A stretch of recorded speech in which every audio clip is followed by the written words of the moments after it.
Open us in prayer.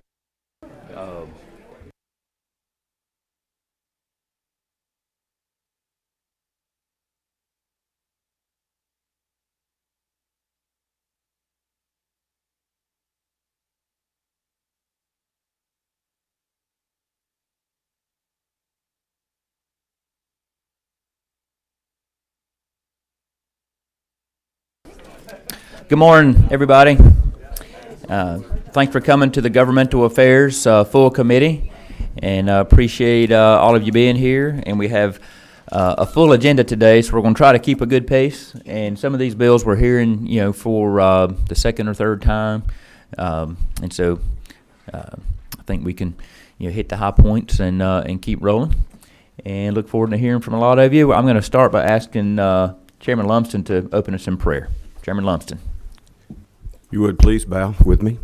Dear Heavenly Father, we thank you for this day. We thank you for your love and your goodness to us, for watching over us and caring for us. We thank you for life and health and family and friends and just all of the things that you bless us with. We thank you for the opportunity you give us to be here today and do the work of the people and things that you have given us the opportunity to do. We pray that you would give us your wisdom, your guidance, and your direction, and help us to have the will to do it once we know it. For we pray it in Jesus' name. Amen. Amen. All right. So we have Representative Brad Thomas here to present a bill, but we ended this with this bill by we had a motion and a second to table. So I would need a motion to take it off the table. Oh, we have a motion. Second. All in favor? Aye. Any opposed? All right. Representative Thomas. We good? Okay. Thank you. As we said, I presented this bill the other day. We tabled the bill, worked on the language a little bit. I think we've got something that works for the parties here. So again, I'm going to make this really short. What this does is adds another option to de-annexation via application to the county. That's what this bill does. It's only for 100%. We have actually, originally we started off as with 60 and 100. We've gotten down to 100 now. We've actually taken it down a little bit more. By the way, I should tell you, I'm presenting LC 472287S. Wait, I'm sorry. You know what? I'm even turning around. Grab my old notes. So, yeah, I'm sorry, LC 2345S. Everybody got that one? Okay, I should throw out my old subs before I come to committee. All right, so one of the things that we did from the old, we actually added back in lines 17 through 31. They were originally struck out. This clarifies the fact that the municipal option is still very much available as it always has been. It makes absolutely no changes to that now, so that's why you no longer see it. One of the other compromises that we made was specifically on narrowing down the number of properties that were available at any one time to this. We've gone, there was some back and forth on it. Originally it was one parcel. I felt like that was a little difficult. If you own multiple parcels and you want to take them all out, you'd have to do multiple applications via this method. This just limits it to 10 parcels. So this just really just drills it down. My point has always been this is about the mom and dad that hasn't gotten the services that they feel like they've paid for. Outside of that, there was one other comment. By the way, Molly is passing out a packet that's actually the GMA Growing Cities, Growing Georgia packet. And I'd like to specifically mention page 31, where it talks about health, safety, and welfare. I actually highlighted it for everybody, where the health, safety, and welfare of property owners, citizens of the county, municipalities, and area proposed to be annexed will be negatively affected by the annexation. So that's where I got that language about health, safety, welfare from. It already exists in the code. This isn't something that's made up or anything that's not already existing. So I wanted to point that out because that was a kind of a source of a lot of questions last time around. Outside that, I think we'll just go for more questions. And All right. Well, sounds like you've done a lot of work with the folks who had concerns, and appreciate you doing that and presenting. Do we have any questions? All right. So Darlene Taylor, I believe, has a motion. I move to pass. All right. We have a motion and a second. Any discussion? Hearing none, all in favor, say aye. Aye. Any opposed? All right, this bill carries. Thank you. thank you very much. Y'all have a fantastic day. Look forward to being on the other side with you here in just a second. Very good. All right. Where'd my agenda go? All right, next is Chairman Todd Jones in here? He might have, is he in the hall? All right, so I know he's close by, but we'll move on. Okay.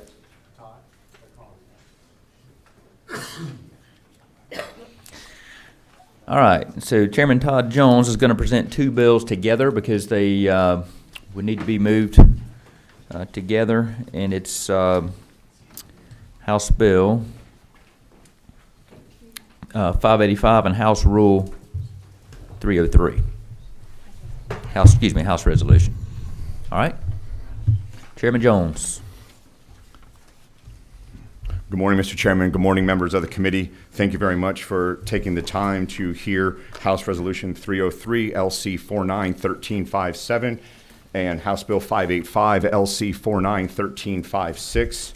I am joined, Mr. Chairman, by one of the Forsyth County Board of Education members, and I hope that the chair will allow me to yield the mic at the appropriate time to allow him to make a statement. Certainly. Thank you. These two bills are coupled because of the fact that this would be a constitutional amendment, a statewide constitutional referendum on whether or not we will permit within our Georgia Constitution the assessment of impact fees onto new growth within a particular jurisdiction.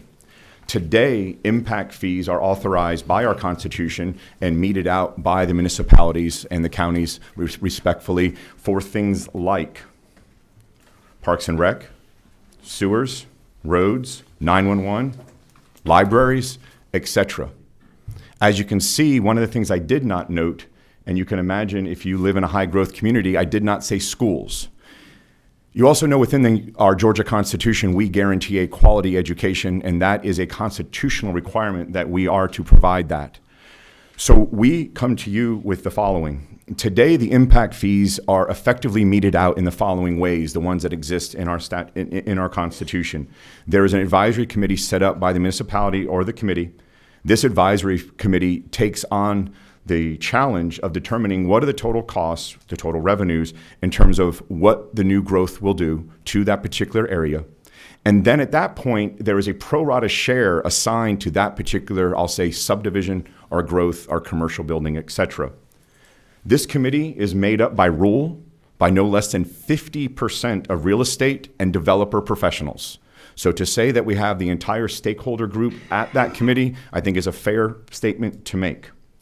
I think it's important to note when you look at House Bill 585, if I could turn your attention to that, we have come across what we believe is a creative solution to the traditional, I'll say, pushback that the General Assembly has had to assessing school impact fees. You will note that within House Bill 585, we have stated that in article, hold on one second, I apologize, I should have had it open to it. You will note on line 41 through line 45, page 3, that the only systems that would be enabled to assess these school impact fees would be ones that, one, had total system growth of 20% or more during the previous decade, and two, had total expenditures for capital projects of greater than $250 million during the past decade. There is only one school district or school system within the entire state that meets both of those requirements, and that is the Forsyth County school system. I mention that because please note that the signers of this bill are the entire House delegation of Forsyth County, and as I mentioned to the chairman, I have next to me one of the BOE members from that county and that school system. I will also further note to the group that this is targeted within our county. So in other words, this is not anything that would leak outside of the county without obviously this body, along with the governor, taking effect. Based on all projections, the growth within our county will not stop. Just like most of the Northern Arc, as we call it, we have seen across the Northern Arc growth in the last 10 years, and we forecast that we'll continue to see that growth in the Northern Arc. And please keep in mind that this only provides the authority for the Board of Education of Forsyth County to take upon these impact fees. It does not make it mandatory for them. So you can imagine the Board of Education will, of course, take not just its time, but also, I believe, assign a committee similar to what the county has, and then make sure that those assessments are done. I would also like to add, just to give this body some information to contemplate, is this. Forsyth County, in its growth, its last school that it built was approximately $90 million.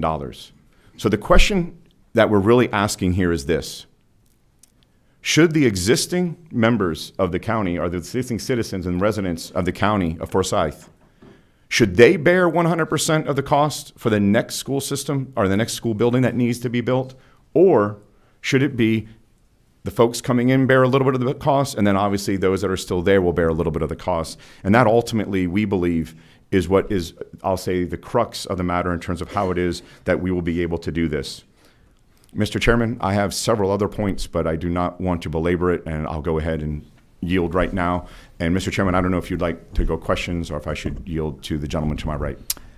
You have a few questions. Why don't we take some questions, and then as needed, we'll let your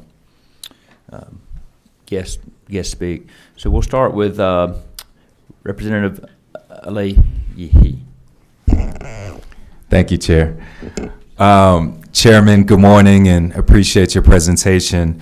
You mentioned that Forsyth County, the school district, is the only current district that has met both criteria to be able to impose and levy the impact fee. Are there any, I'm just out of curiosity, are there any other districts that are within meeting those two criteria that would then have this option for that local delegation to trigger this impact fee? Our assessment is that there are others that meet lines 41 and 42, which is subsection A in terms of high growth. For instance, the gentleman right in front of me, Cherokee County meets that, but they do not meet Bravo, which is 43 through 45. I don't have the exact numbers, but we saw the 250 as, I'll say, the cut point in terms of allowing Forsyth to be the only school district in the state that this would affect. Thank you, sir.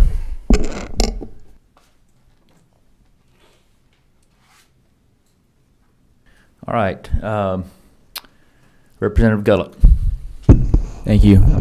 I'm pretty sure that Paulding County also falls into Section A, definitely not Section B, just because the funds aren't there to do that much money. So I must say I'm a little jealous of the opportunity, to be honest, to be frank with you. Just for, I think I read it in here. I just want to confirm that the money would be used for capital, building more schools themselves, right? That's what you're. Yes, Representative. Yeah. These are for capital expenditures, not for operating expenditures. Yeah. So how do we make Paulding County be part of this? Is my question. I'm jealous. It's good for you guys. Do you want to respond to that? I mean, maybe this would be a model, or Chairman what do you say? LaHood, I think you hit just right. We have been, as some of you know, we have been trying to move this across the line for several different sessions. Each time, the criticism that has been brought by the development community and others has been that, quote, it's too broad, or it will crater, I'll say, different communities. I will tell you, for instance, 20 states allow for education impact fees. 2 of our neighbors, one to our south, Florida, and Tennessee to our north. And one of the interesting things we found in the research is that even though they assess school impact fees, 2 of the few states that during the Great Recession did not have negative growth in home ownership, meaning new homes being sold. So I think it's very important to note that we have seen this in 20 of the 50 states, and it has not adversely impacted that. We'd love to answer the chair's question. Right now, our goal would be to hold where it's at to maybe prove the model, and then let my colleagues come around maybe next year or the following year.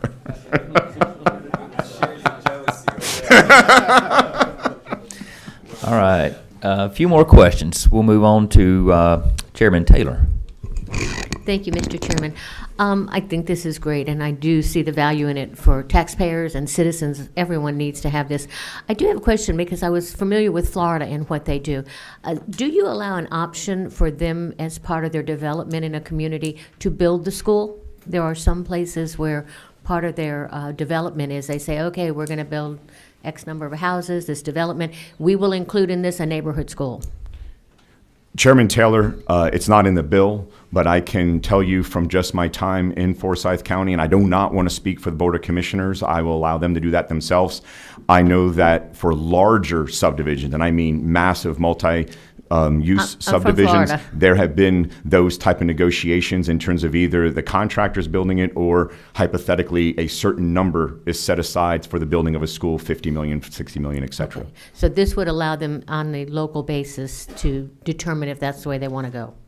On a local basis today, the Board of Commission, I believe, has the unfettered ability to make that negotiation, but the Board of Education, who has the ultimate responsibility to educate our children, they do not have the ability to do these impact fees. So this would enable them to have the authority to do that. It doesn't require them to do that.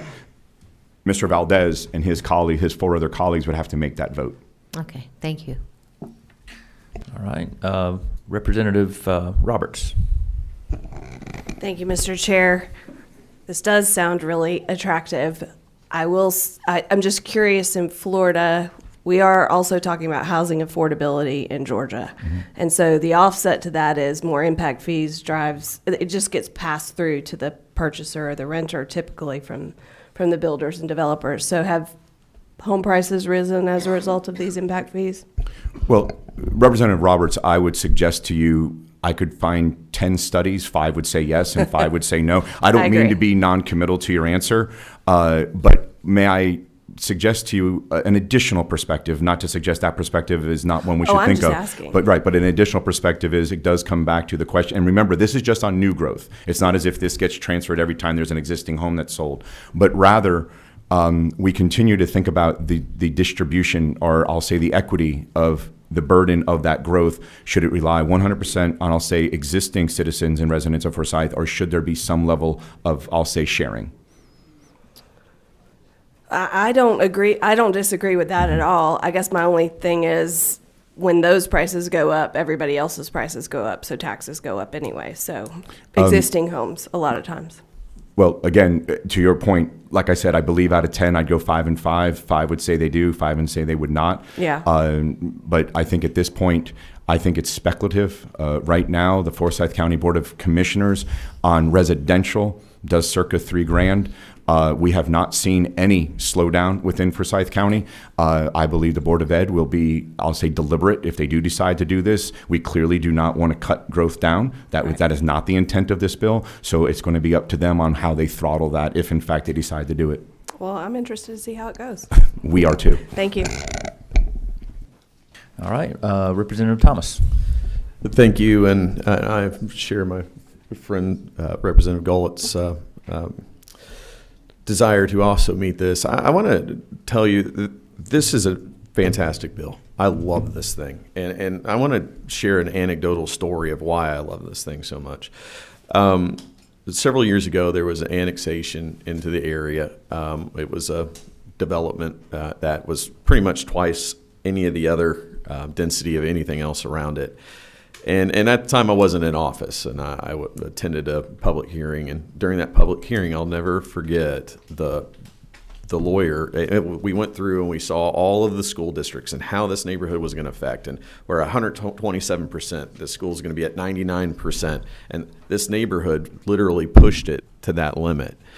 And for me, that impact on that school system is real. That's real. And that affects our children, okay? That affects their education. That affects, and it's things that not accounting for that for new people moving in. I've invested in this neighborhood, but now other people are coming in and they don't have that investment, and they will, and I get that will happen over a period of time, but that upfront helps especially in these really high growth areas like where you and I are at. It's a fantastic bill. I very much appreciate you bringing it. Thank you. All right, thank you. We have one more question from Representative Bernal. Thank you, Mr. Chair. I just have a couple questions. If it's going to be a constitutional amendment so that all of us will vote for you for Forsyth, that's what I'm trying to understand. So I understand that when we were speaking to Leg Council, but yes, to change the Georgia Constitution, we have to have, quote, Georgia vote for it.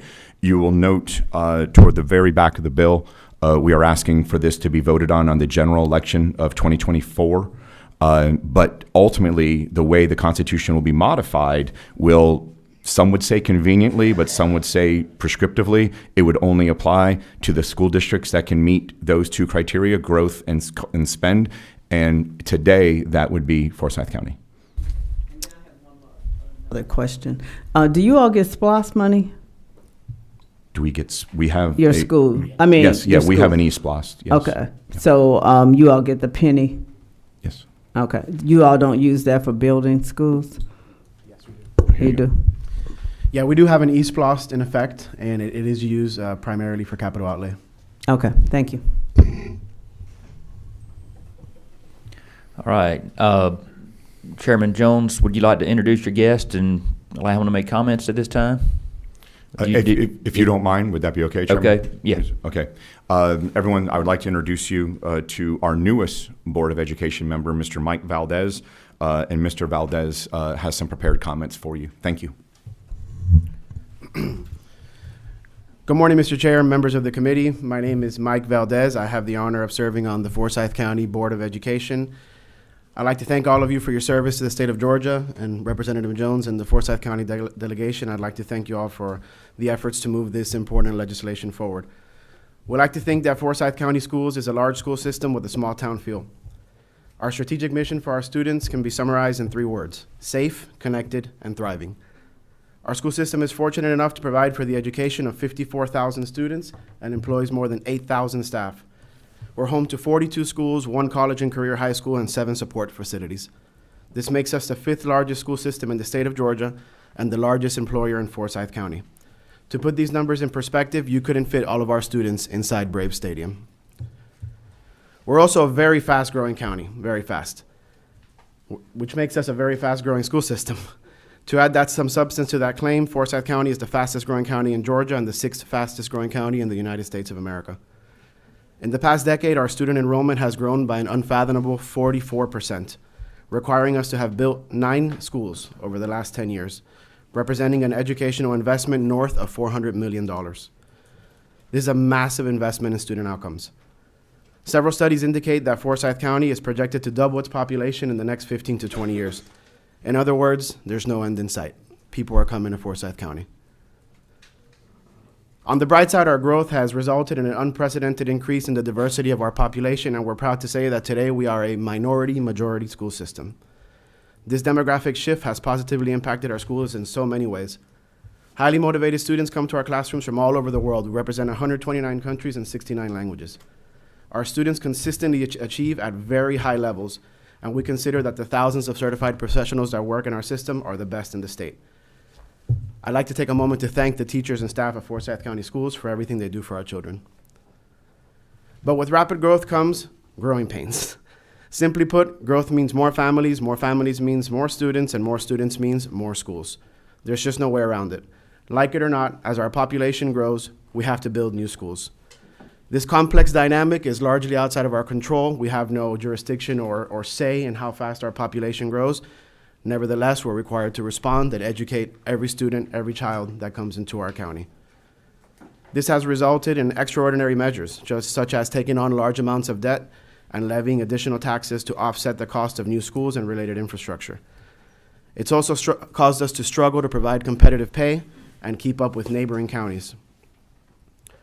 This extraordinary demand is fueled almost entirely by residential growth. In fact, our tax digest is 80% residential. The net effect of this growth is that hardworking, law-abiding families that pay their taxes in Forsyth County and work hard to contribute to our schools and student outcomes are effectively subsidizing the massive profits of residential builders and developments. The fact is, without good schools, you don't have good growth. Our teachers, students, and families should not be financially penalized for their hard work, which creates a desirable climate for investment, and it's the reason why people want to move to Forsyth County. This is unfair, inequitable, and simply put, wrong. The Forsyth County Board of Education strongly supports HB 585 and development fees for impact fees for education in general. We believe this is a much more equitable and fair approach to taxation and ensures that all stakeholders are paying their pro rata share of the cost of growth and the cost of educating all of our children. To that end, I offer you a few points for your consideration. First, development fees are clearly a fairer way to distribute the cost of new schools and capital investments required to adapt to rapid growth.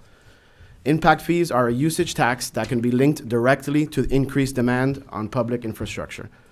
This increased demand is created almost exclusively by for-profit development. Conversely, residential property taxes are based on unrealized gains in property values, and existing residents cannot be linked in any meaningful way to increased demand on schools, which means that current taxpayers who are not creating the demand, who are not profiting from demand, are paying for the demand. This is just not fair.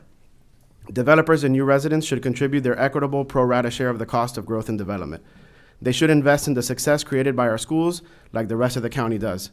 The fact is that nearly 60% of our operation and maintenance costs are paid by Forsyth County taxpayers, and new construction is paid almost entirely by local funds.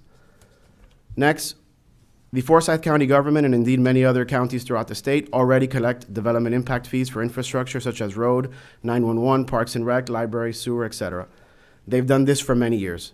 This is not a new idea or a novel concept. There is a strong precedent for this model which leaves control at the local level. There is no doubt that new residential development creates huge demand on public infrastructure, so it makes perfect sense that for-profit enterprises creating this demand should contribute equitably to its costs. The exact same concept applies to our schools. There is no difference. Increased population creates increased demand on our schools, and we're constitutionally obligated to educate every child in Forsyth County. It is only fair that those creating the cost contribute their share of the cost. Finally, I urge you to think of development impact fees as a tax relieving measure to residential taxpayers.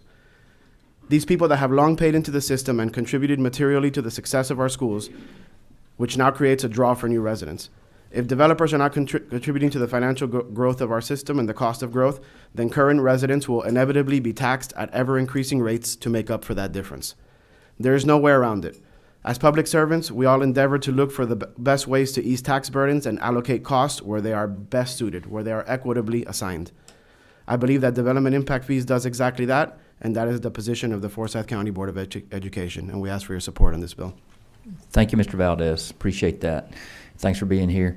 I have a question that may be for Chairman Jones, but how do you see this working in the case of a development, housing development that's specifically for senior adults, like an active adult housing development, for example?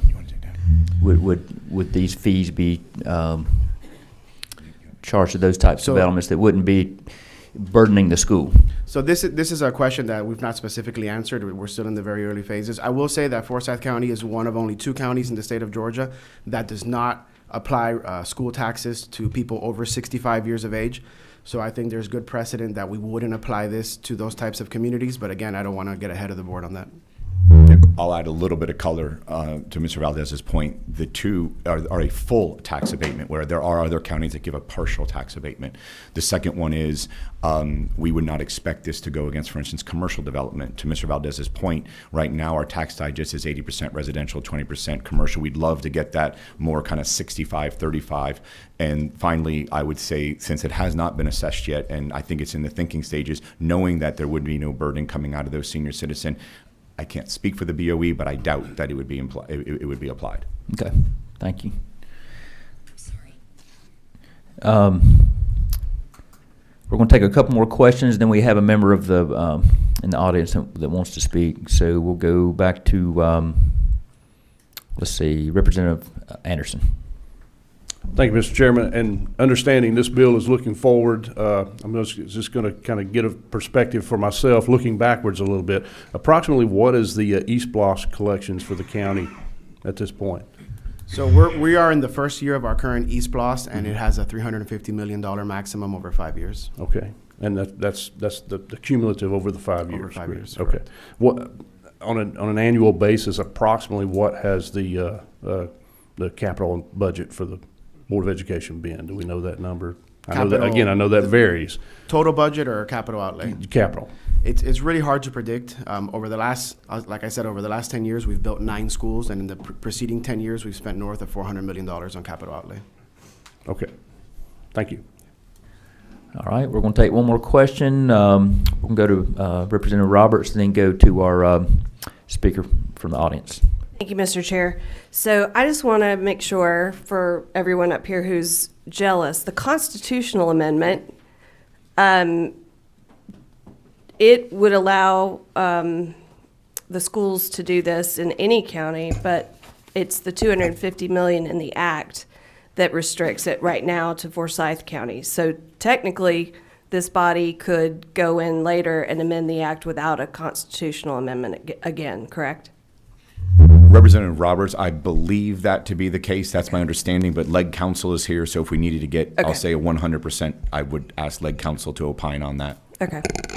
All right, and Legislative Counsel, Mr. Morelli. Yes, Representative Roberts, you're correct. The constitutional amendment is necessary to authorize the General Assembly to have the power to then authorize through legislation the actual collection of the educational impact fee. So the constitutional amendment will apply statewide.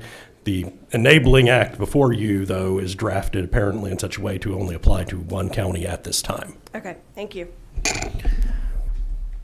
All right. We have a speaker who signed up, Austin Hackney with the Home Builders Association. If you'll come on up to the podium. Thank you, Mr. Chairman. My name is Austin Hackney, here representing the Home Builders Association of Georgia and their customers, the home buyers that they sell these new houses to. Of course, Forsyth County has been an attractive place for new development for quite some time, and as the speakers mentioned, there are lots of new housing in Forsyth County, and I think the issue for us today is impact fees on those new residents. And currently, if you were to build a new house in the city of Cumming, you'd have to pay impact fees to the city and the county. And I appreciate the author's narrow definition of who would be paying these impact fees, but the impact fees that exist in that location today are already $8,393 in the city of Cumming and Forsyth County, stacked on top of each other. So the bill that you've got before you is not really defined what amount might be added to that $8,393, and our concern would be that the school board would have the opportunity to ask for any amount they see fit under these guidelines, and that blank check would be given to the new home buyers.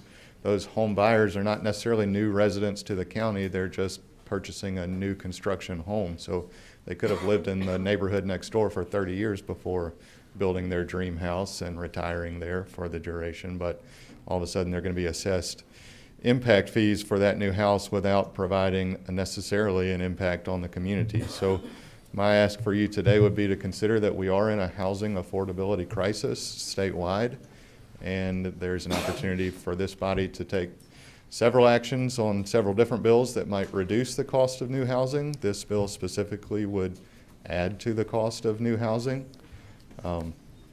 And so that would be my comments for you today to consider, and happy to answer any questions about that. All right. I'm going to let the sponsor respond, and then we'll take some questions. First of all, I appreciate the gentleman's comments, and we've always had what I think is a very respectful relationship, so thank you. I would like to alert the committee to a very important distinction. We are a very unique county of approximately 250,000 residents. The city of Cumming is our only municipality and makes approximately about 6,000. So it doesn't even make up 3% of our county. So our county is unincorporated circa 97%, and then 3% is incorporated. I'm not suggesting that this speaker is wrong in terms of if it does occur within the county, but I would ask this august body to think that there's 150 square miles within Forsyth County, and Cumming makes up 5 square miles?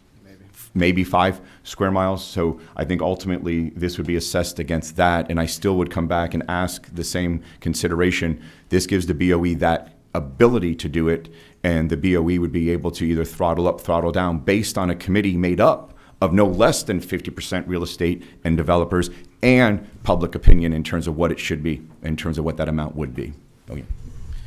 And if I can add with respect to the speaker, there is some logic to the statement that if I've lived in Forsyth County 30 years and purchased a new home, I'm not creating additional demand. The fallacy there is that somebody's going to backfill that home and they may bring 5 kids with them, or 4 or 3. So it's not as clear cut as because I've lived here for X number of years, I'm not creating additional demand. You've created a vacancy that may very well and likely will create additional demand. All right. Did you have anything else, Mr. Hackney? I would say our research shows, and this is from the National Association of Home Builders Economists, that a $1,000 increase in the price of a house has a real effect on pricing out people who could have afforded a mortgage for that house, but that $1,000 prices them out and they're no longer able to afford that new house. In Georgia, those numbers are for every $1,000 the price of a house goes up, 4,200 households can no longer afford that house at the new price. So whether the impact fee is $3,000 or $20,000 or $50,000, it's not stated in the bill, some Georgia households are going to be priced out of that market.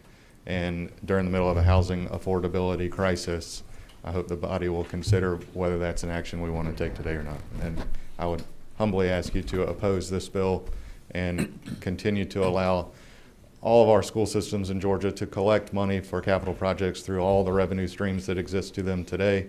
And happy to answer any other questions or go sit down. All right, we do have some questions. I'm not sure if they're for you or who they're for, but if you want to stand there a few minutes, I'm fine with that. Thank you. Representative Powell, Chairman Powell. Thank you, Mr. Chairman. And, I've sat here with a good bit of interest, and I want to thank the chairman for bringing this bill forward. I do have some questions specifically. I know this is done expressly for Forsyth County. We know what y'all have experienced up there with growth. But then you've got the rest of us. You've got Representative Anderson up there to the east of you. You've got Hart County, Franklin County. You've got all these areas. And we're suffering from such a high growth rate. Now, we don't have the resources that y'all have, obviously, at this time, and aren't experiencing that same amount of growth. But even the level of growth that we're experiencing is creating a devastating effect. Now, your numbers here, you've got the dollar amount on the construction, and you've got the percentage of growth. And to answer some of the questions, this is a constitutional amendment that allows. This can be changed at any time. And I'm just curious about, maybe looking at maybe those numbers, like say change the and or to lower that threshold on the dollar amount of expenditures might be beneficial to a lot of the other counties. Don't get me wrong, I'm not going to try to sabotage the bill because I think you got a good bill. But I'm also thinking about the constituents that I have and those in North Georgia, because we're absolutely being plagued, and I hate to use the word plague with the growth, but the growth is coming so heavily that even our local governments are dealing with issues of how to deal with this. We heard a bill in this very committee yesterday about moratoriums. Well, a lot of our local officials have had to put moratoriums, and it's not just a 6-month moratorium so that they can plan for the future. It's a moratorium one right after the other. It becomes basically a system that in perpetuity, we don't want growth.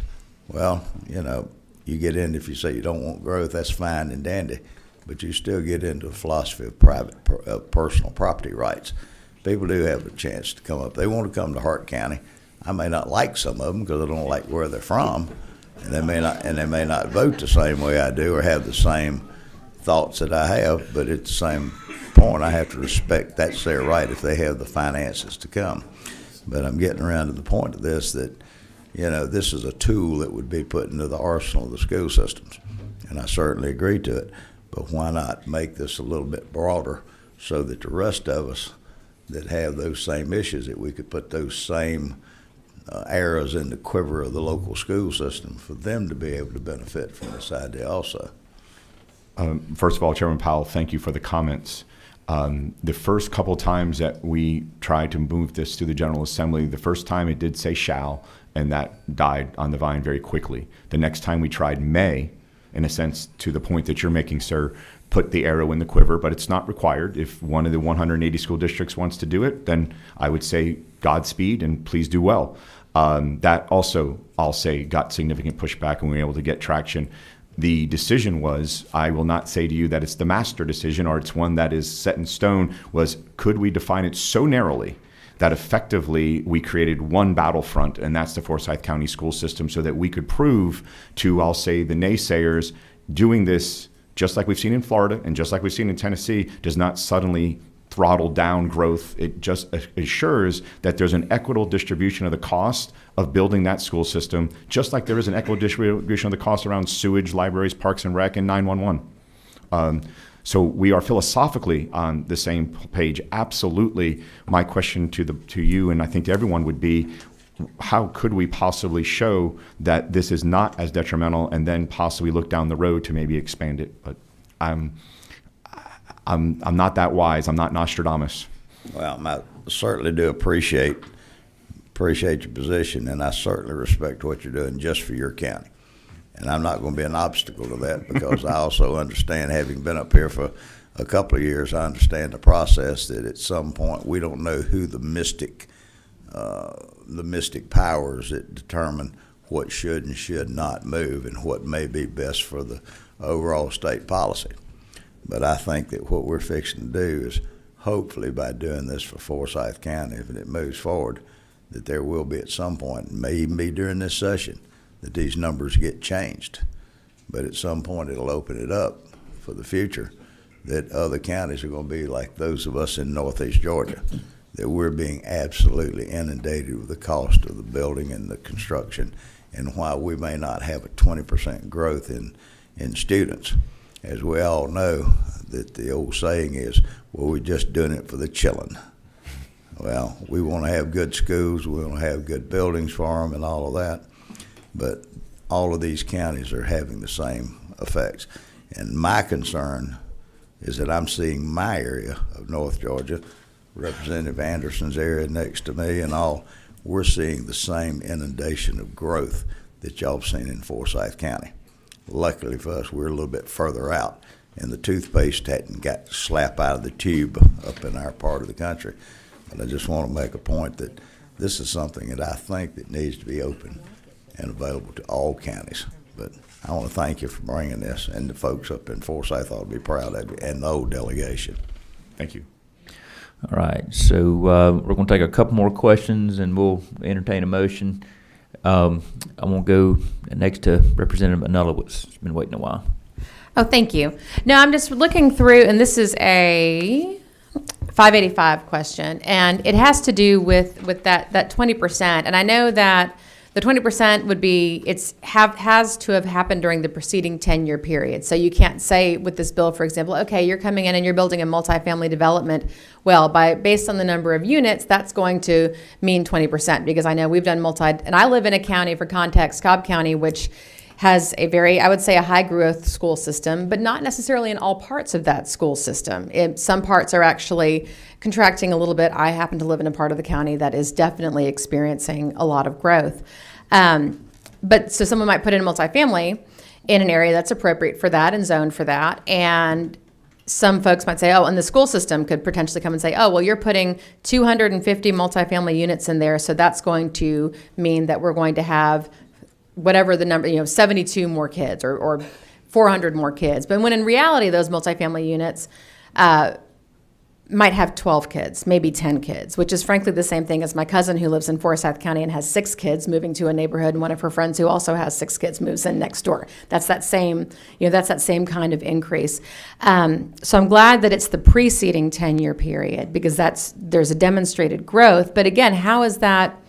Who's keeping track of this? How is this calculated? How's the amount going to be calculated with this 20%? You want me to take that, or you want to take it? The amount, can you repeat the question again? Yeah, so how is the 20% calculated? How is that determined over the preceding year? And then how is the amount of how are these impact fees commensurate to that 20%? Gotcha. Thank you for the question. So it's pretty straightforward. Since we're looking backwards, we have real data of enrollment growth over the preceding 10 years. So we know precisely by how many students our system has grown over the previous 10 years. And the same concept applies to capital outlay. It's all very well documented, and we know precisely how much we have spent over the preceding 10 years. So then how is the impact fee then calculated? So that remains to be seen. We have some ideas. A very high level idea is simply to say that we've spent north of $400 million over the preceding 10 years and take that number distributed amongst the residential units of the county and find an equitable distribution that's around $4,500 per new household. This is very consistent with what our county currently charges. So we think overall, we spend more than the county government on capital outlay. So we think being consistent with them and the fee is very fair. But again, this is something that a committee would need to be formed, a study conducted, and analyzed more closely. Right. And I do appreciate what your goal is with this legislation. I know it is, again, being in a very high growth area of a growing county, it is definitely frustrating when we'd be looking at our future land use plan and the school was making their plans and saying, well, we're going to put a new elementary school here. And we're like, well, that doesn't make any sense because we're planning this and this and this over here and the school maybe should be there. It's a very frustrating process when you don't always have the kind of communications you should have between the cities and the school board and the county. And so I appreciate what y'all are trying to do because I do think that this will foster a little bit more communication between municipal representatives, county representatives, and school board representatives. But I did want to try to get a better handle on how this was going to be calculated. All right, thank you. So, Chairman Taylor, I'm going to let her, speak, and then if you have a motion, we'll entertain it. If not, we'll move to that after your question. And you're number 25. Thank you, Mr. Chairman.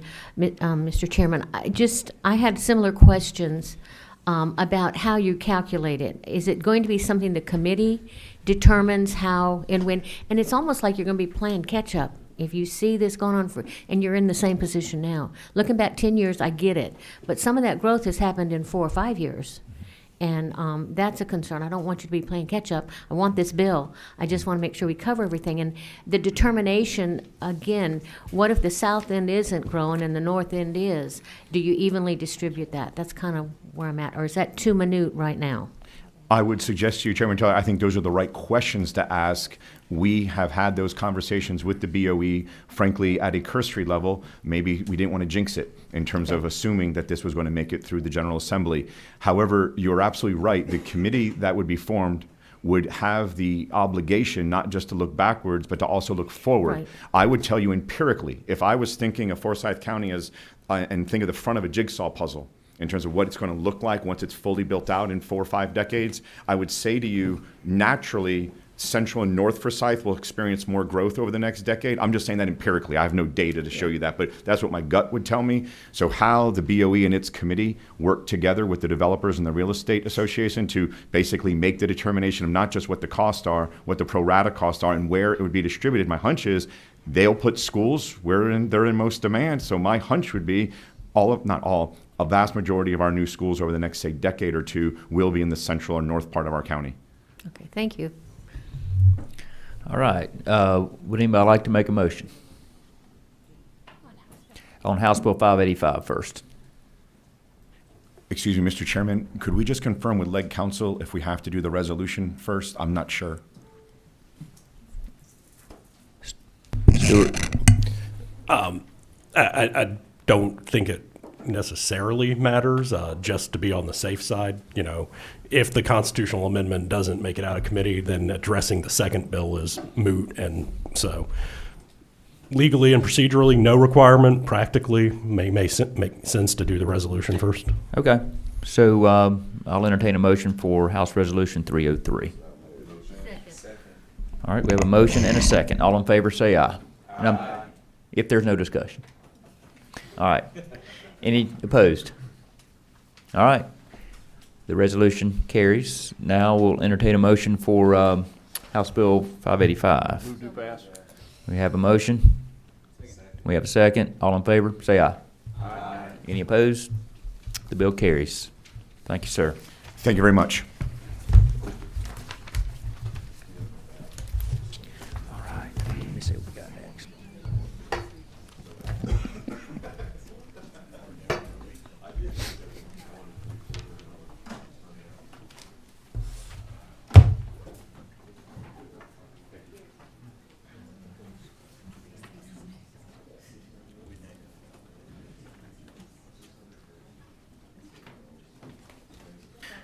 Okay, Representative Lauren Daniel for House Bill 409. You ready?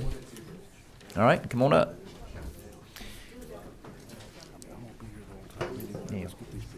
Good morning, Mr. Chairman and committee. Thank you for hearing this bill again through a substitute. I did bring legal counsel today to answer some of the questions that you had. But first, so I want to tell you what the bill was originally. So I'm working from LC 472327S. Originally, this bill allowed all local authorities to sell and dispose of real property. And we had some questions the last time I sat before you, and so we narrowed this down quite a bit. The only local authority that it applies to now are water and waste and sewer systems. So we hope that that answered some of the questions that you had. I wish I had, more exciting piece of legislation like the one before this, but really all this does is it allows local water and sewer systems to dispose of real property. A lot of the laws that are in place for these local authorities, these water authorities, are antiquated, and so this is going to hopefully provide some consistency across the board. And if it's okay with the chairman, I did bring former state representative Andy Welch with me today. He is also an expert in municipal law, and so he can speak to this if you'll allow it.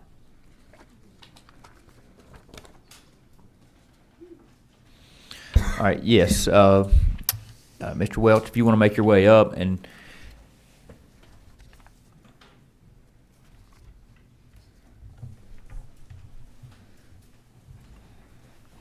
all right, Mr. Welch, when you're ready. Good morning. It is good to be back with you on the other side of the dais here. I hope everyone is well. Some of you I know, and I hope your families are doing well. And those that are new to me, good morning. It's nice to see you. The measure is one of I represent water authorities and counties and cities, and we have and there's sort of a gap in the law as to how you deal with easements and how you sell them or grant them. And so as a water authority or as a city that has a water system or a county that has a water system, there's not really anything clear in the law as to how you dispose of an easement that you've been granted that you don't need, or an easement that you need to grant to someone else. And it doesn't really specify how you value that. And what I'm experiencing is that in areas of high growth, and Henry County is one of those areas as well, as Forsyth, we are experiencing a lot of growth, and the cost of getting an appraisal to do on an easement oftentimes outstrips the actual value of the easement. And so you're actually spending ratepayers' money on a professional to give you an appraised value, and then he tells you the appraised value, and you've paid him $800 to $1,200 for the appraisal, and then when you're trying to convey the easement or acquire the easement, that's all it's worth anyway. So you've sort of it could be a net loss or a wash. This law would allow this to go forward in a different way by looking at the assessed value of the underlying property on which the easement is located. And then it also does encourage public record keeping as to the easements. So the last paragraph does require the local government or authority to keep a record of those easements that's conveyed, how much and where, so that anytime the public can go and look and examine that to make sure there's full disclosures of what the easements are. This is much more narrow than the original bill. The original bill would have allowed for the use of all of the disposal authority that counties have, and also would have applied to all authorities. And I understand from Representative Daniels that the committee had problems with the scope of all the authorities. And so in her discussions with me, I said, well, just narrow it down to just water and sewer authorities. That's the ones that tend to sort of need that most often, dealing with a water line or a sewer line. All right. Well, thanks for that explanation. And we've got a question from Representative Fleming. Thank you, Mr. Chairman. Counselor, good to see you again. Yes. One of the other committee members brought the sub to me and asked me what it did, and I told him what I thought, and I think you confirmed it, but I'll say it and you can tell me if I'm right. When you're a water or sewer authority, you go around laying water lines and sewer lines, and you have to get over property and onto people's property to build it, so you get them to give you an easement. Mm-hmm. An easement is not ownership of the property, just a right to go on to the property, but it is a property interest that you own. At some later date, you no longer need all those easements, and you'd like to have the property roads cleared up by sometimes giving the easements back to the folks who you don't need it from anymore. And there are small little interests here and there, and the value is low. And if you have to do an appraisal under the current law on every one, you may be paying, thousands of dollars for an easement worth of $100. So why not just forget it and leave it on the books? And every time someone buys and sells property, it's got this easement across it that only causes problems.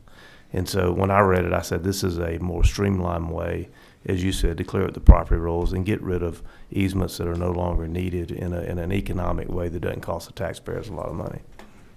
That's it. Thank you. Very, very focused. All right, very good. So Representative Taylor. I want to thank the author of the bill for clarifying it. That was one of the contentions that we had, so thank you for clearing it up. Thank you. Appreciate it. All right, we'll go to Representative Nulowitz, then we'll entertain a motion. Thank you. Great to see you, Council. We miss you in Section D. Representative Daniel, thank you for the work that you have done on this bill. I was particularly glad that Coliseum and Stadium authorities are no longer listed, since we have a little one of those in my district. But I am really appreciative of the work that you put into this. Thank you. We tried to narrowly tailor it so it didn't have any unintended consequences. So I appreciate you saying that.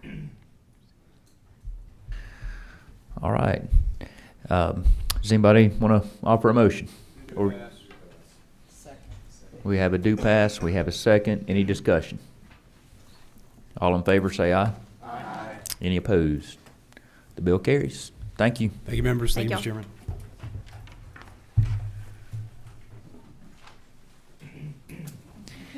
All right. Next, we're going to hear from Representative Anderson on House Bill 331.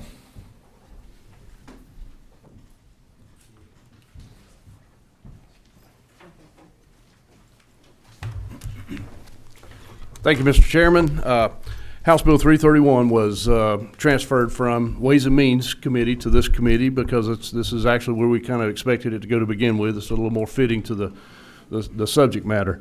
What House Bill 331 does is there is a section of code that has been used once in 93 years. It came from the original Georgia Code established back in the early 1800s. The original language said it would allow the county ordinary, who was the single governmental leadership for the counties, the authority to suspend and appoint an interim tax commissioner. Since that time, almost all single government or single entity county governments have been done away. We've got just a few of those left that serve in somewhat of a different capacity. And but the law has stayed on the books. It's been adjusted to cover county commissions and that sort of thing. So basically, let's see here. Code section, OCCG code section 48-5-140, as I said, in basic words, allows a county commission under certain circumstances to suspend and temporarily appoint an interim tax commissioner pending adjudication of an alleged misdemeanor by the tax commissioner. And my contention is the county commission has a different role from what the original intent was from way back when this was put in place. And I don't think that that body should have the authority with a simple majority vote to overturn a at-large elected constitutional officer in a county. So what I'm proposing is to basically repeal that section of code, and that's it. That's what the bill does.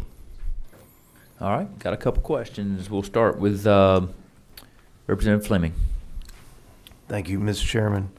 Representative, I appreciate you bringing this. I'll tell you a scenario that I ran into, and you can tell me if this fixes it. I think it does. I had someone ask me months ago about the fact that the Board of Commissioners could remove an elected official, a tax commissioner. And, you know, you think you've heard it all, and then you hear something you never heard of before. And my initial reaction was, you know, I'm sure this person's explaining this to me wrong. I've been doing this for a long time, but I've never heard of one elected body can remove another elected official because they don't like what they're doing. And lo and behold, they were right. I had no idea this was in the code. And then I started asking myself, why is this in there? Because this does not make sense. The tax commissioners are elected by the people of the county to do their job.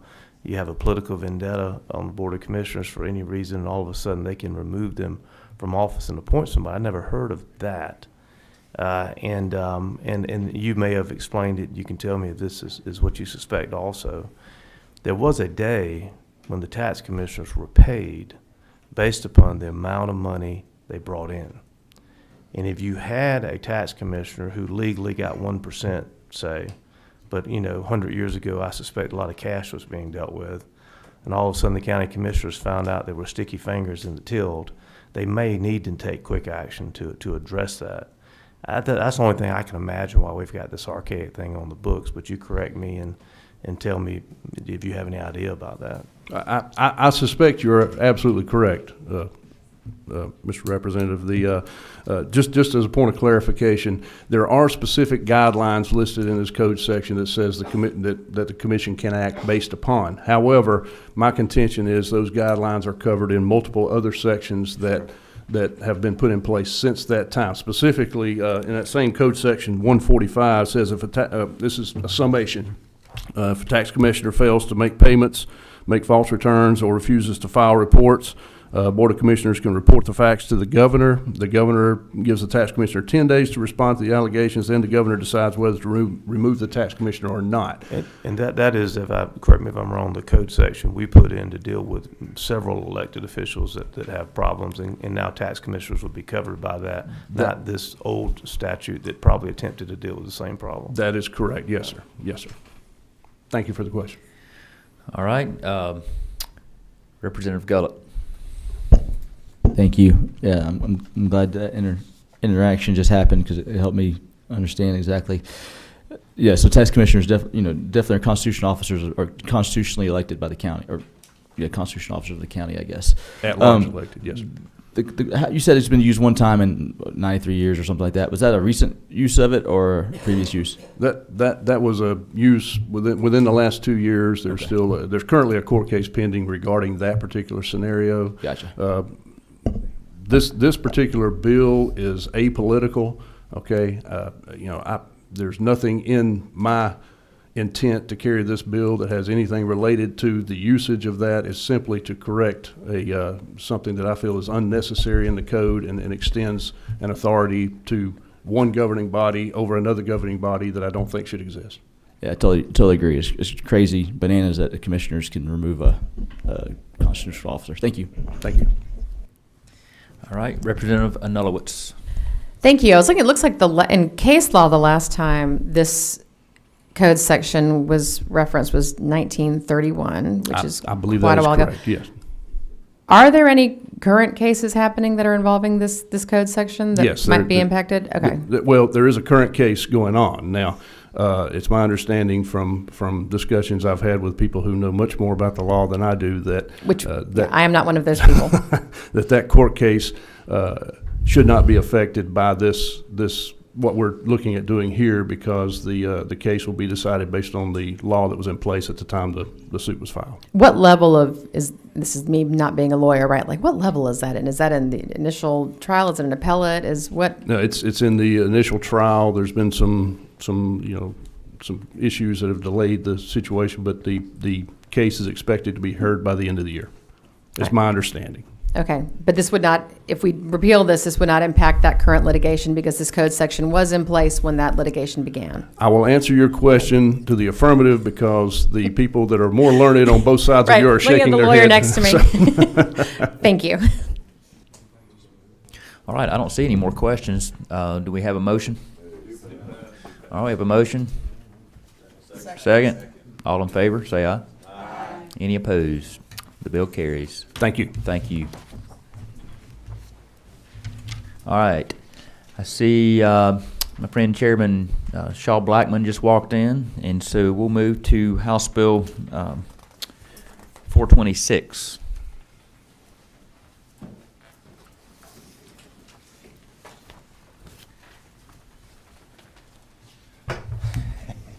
And Chairman Shaw, I know you've been busy. You just finished a pretty busy Ways and Means Committee where you had, I heard you had about 20 bills in there. So will you clarify what we're hearing today, LC number? Is this the original or is this a sub? I hope that it's LC 472328S, Mr. Chairman. We have been through several iterations between last year and this, and I know the committee has been rather indulgent in looking at this measure. Okay, I believe that's what we have in front of us, so you can go ahead and proceed. Okay. Well, thank you, Mr. Chairman. This really started out as a, very nonpartisan measure, as a kind of a evolution from House Bill 316, where we created a paper copy of the ballot intentionally and then allowed open records requests to access ballot images, and as an enhanced version of transparency and accountability with additional verification. This would allow the paper ballot accessed by open records, so a public inspection, if you will. I'm kind of repeating myself a little bit. It's been through so many iterations, but the intent is the same. We certainly understood and tried to answer some of the concerns as we've worked on this. There are other states that do it, and I have not been given any indication from anyone that they have known a time where this has caused any problem in those particular states. Just adding a few bullet points that citizen-run elections are, I think, an essential element of self-governance, and that our ballot voting is meant to be in secret, but the counting is not. The bill would give the SEB jurisdiction over looking at some of the guardrails. That is on the last page, page 6, from line 123 to 130. And I think the only other thing worth noting one additional thing worth noting would be is that the unsealing is strictly the court seal and not the protective measures that might accompany it. I'll try to answer any questions, Mr. Chairman, if there are any. Okay, thank you, Chairman Blackman. And as you see, fortunately, these chairs have wheels. Our chairman had to step out for a moment, so I'm going to step in. We have one question showing on the board right now. I'll recognize Chairman Powell. Thank you, Mr. Chairman, and thank you, Mr. Chairman. As I read through this, it's almost similar to just an extension of House Bill 17 that we'd passed earlier this year, and that was the chain of custody. And the chain of custody was to be sure that we knew throughout the whole process of an election that who was getting into the ballot boxes and who was looking, and that we kept all of these. This is just an extenuation of that, to be sure that these ballots are preserved for the future so that they can be looked at and not altered. Mr. Chairman, if I may, real quick, I'm sorry if I'd ask you to suspend for just 1 second. I will ask the audience, under our House rules, we're not really allowed to hold up posters, signs, that sort of thing. We have a few that are expressing their interest, and we do understand that. The committee does understand that, but I would ask you please to kind of refrain from doing that and proceed, sir. but it would be sort of like, while not the specific same thing as chain of custody, but to also say that these ballots will be kept in a secure place and they'll still be available. It is intended to preserve the protective and secure, security of these ballots. But I think the overall intent and the major, moving parts, if you will, of this bill would take what has been under a court seal and basically requiring a lawsuit of someone that has been wronged and to go into some sort of process by which to access those ballots. This would allow them to be available upon initial certification, inspected by the public. All right. Good government. And I have heard a lot of concerns, and I've appreciated the discussion as this bill's moved forward with all parties, and want to continue to work on this so that we can make these available to our citizens, and I think provide that needed layer of transparency and accountability, while at the same time, making sure that they are properly secured. All right, Representative Thomas. Thank you. I just wanted to ask one more question just to make sure it's clear. No personally identifiable information on these ballots will ever be made available through this process, correct? No, sir. And I actually think that was largely the intent of the original statute, was to protect these by the courts so that you didn't allow any personal identification to be viewed. But it is pretty strictly written such that nothing that would indicate anybody's any ID would be available. Okay. Mr. Chair, then that being the case, the proper time of motion. All right, I'm going to take one more question. Representative Alalier. Thank you, Mr. Chairman. Good morning, Chairman. Good morning. Good morning, Representative. I really, really appreciate all the work and energy that you've poured into this and just your open-mindedness. Two quick questions. I'm looking at lines 100 through 103. Just to be clear, any challenged ballots, those would only be subject to public inspection after the election has been certified. And my concern is creating the opportunity to challenge ballots indefinitely to delay certification. And so I just want to make sure I'm reading it correctly, that those challenges and the actual public inspection of ballots would only happen post-certification. After the initial certification, yes, sir. And we've talked extensively about my concern breaking the court seal and what that could lead to in our current climate. I think transparency is paramount, so I understand the need and the push for this, and that concern remains on my end. But I just appreciate all of the work that you've poured into this, and I've learned a ton from you through this process. Thank you. Well, and likewise, Representative, I appreciate the discussion very much, and I know your concerns are come from the right place and are very honest indeed. Thank you. All right, I say one more question, but Representative Anulowicz has had her light blinking for a while. I'm going to let you go, and then we have some members of the public who would like to speak. You're very kind. Thank you. I just wanted to, again, thank you for the work that has gone into this, the discussions that have happened in subcommittee and are happening here. I just want, mine is a little bit related to what Representative Thomas said, but just also making sure that the person, confirming that the personal information of these election workers is always going to be protected, because I know there's not a county in this state that's having an easy time recruiting poll workers. I think that's incredibly important. Yes, ma'am, Madam Representative, my former seatmate. Yes. Thank you. Thank you.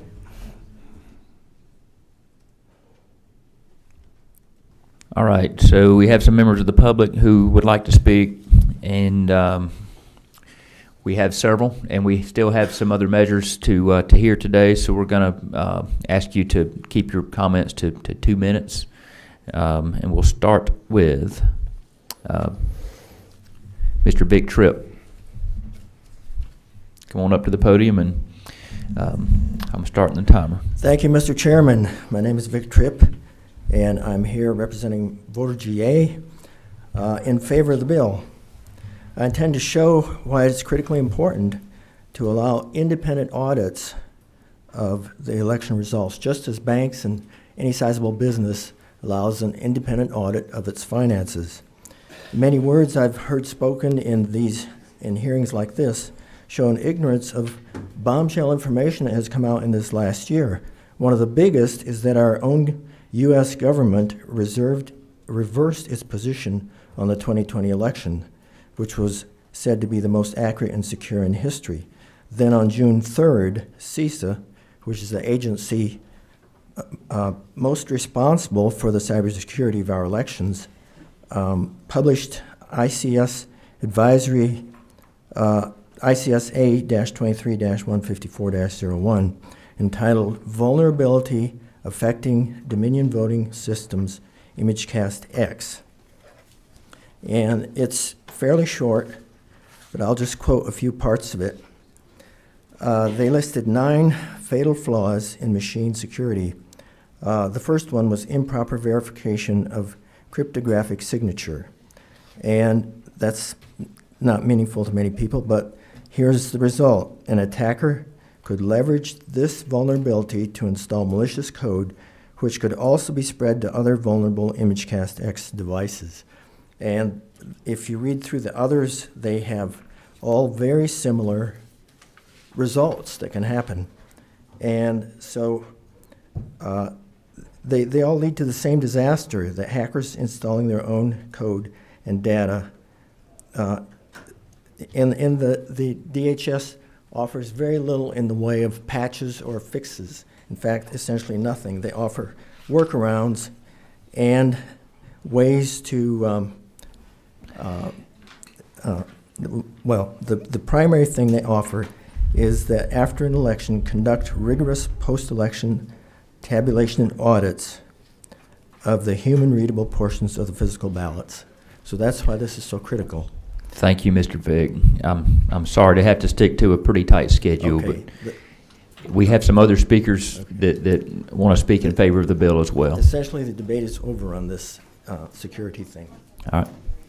Thank you. Ms. Linda Mink, you ready? Yes, sir.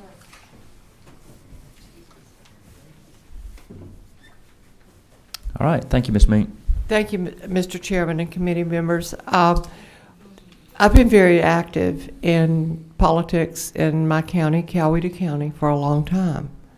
I've done a lot of door-to-door canvassing of neighborhoods, speaking with citizens. Doesn't matter to me if you're Democrat, Republican, Libertarian, or Independent. I could care less. What is important to me and to the people that I speak with from across all spectrums is that their voices be heard. The only 2 things that we possess as human beings that are truly ours, and we have a right to protect it, number 1 are our prayers.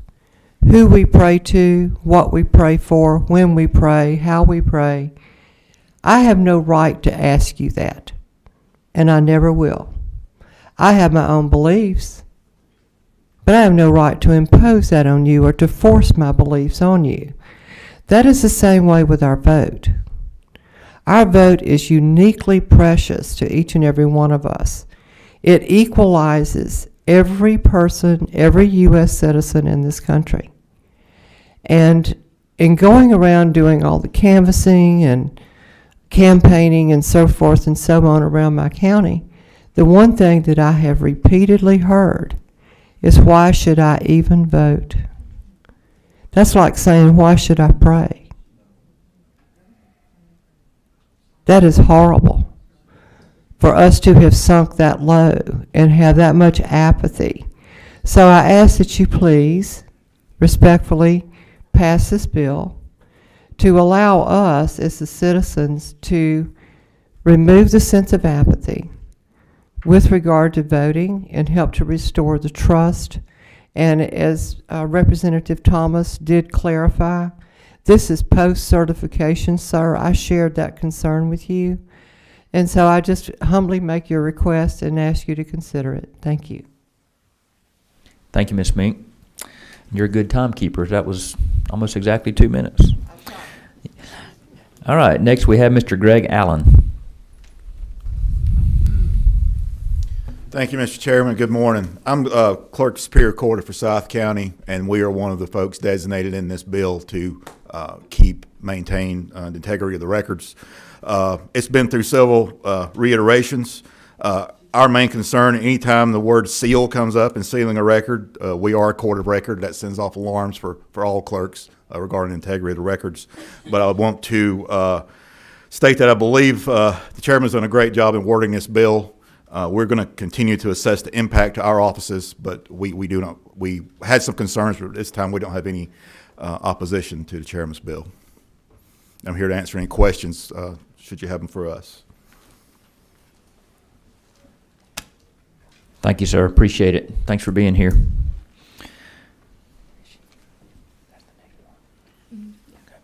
All right, looks like we have one more member of the public who wants to speak to this bill, and it's Miss Ann Gray Herring. Ms. Herring? All right. Hiding. Thank you. Hi there. My name is Ann Gray Herring. I'm the policy analyst for Common Cause Georgia. We're a nonpartisan organization dedicating to upholding the core values of American democracy. I've previously commented on this bill and submitted written testimony to this committee. Do want to reiterate some of our concerns we have about, the removing the protection that the courts give by keeping these documents under seal, and the risk that could come with the burden on county officials in having to manage these requests. But to the extent that this bill moves forward, there's been a lot of talk about making sure, and it seems very clear the intent is to make sure it's after certification, but do want to point to just the specific language on that, on line 101 through 102. It's the way it's worded, it says after initial certification, and just want to make clear that that's, the certification happens first by the county election superintendent, and then the county certified results go to the Secretary of State, and he certifies the request. And if there could just be some clarification that what we're talking about is after the results are certified by the state, so that these requests don't come in that interim period between county certification and state certification. The section of Georgia code that details that certification process is OCGA 212499. Thank you. All right. Thank you. I believe that's... Excuse me, I was told that we weren't going to be able to speak to that bill, so I did not sign up. Is it possible for 30 seconds? Okay, we'll take... what's your name? All right, if you'll come up to the podium and announce yourself, and we'll take one more.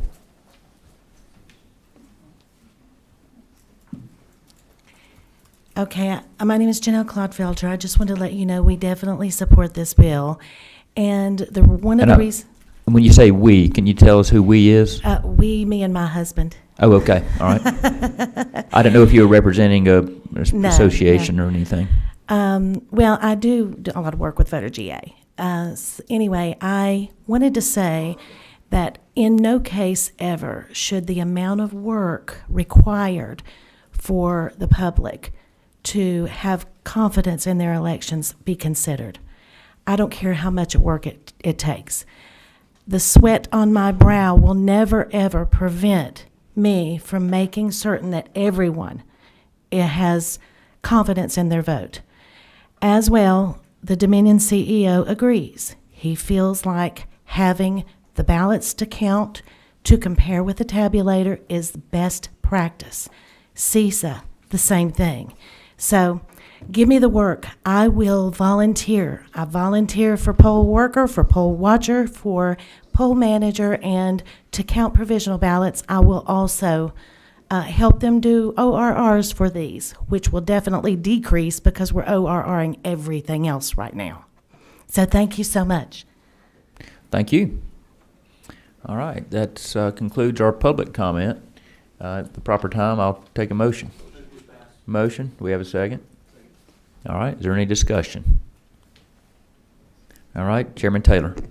Thank you, Mr. Chairman, and thank you, Chairman, for bringing this bill. I intend to vote for it. We need the bill. But the shame of it is that we need the bill, that we have succumbed to not trusting people, and those that would tamper with one of our most precious rights, which is our vote. And I think we all value our vote, no matter which side of the aisle you're on. This is something Americans have always done.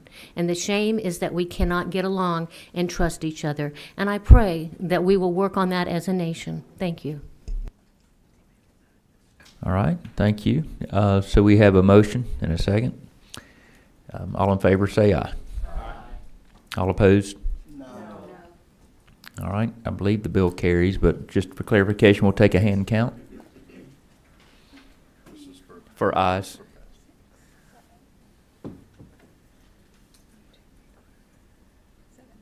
All right, and all opposed.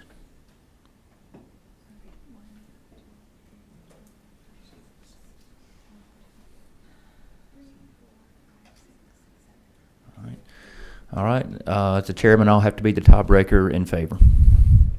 So the bill carries. Thank you. All right. Thank you, Chairman Blackman.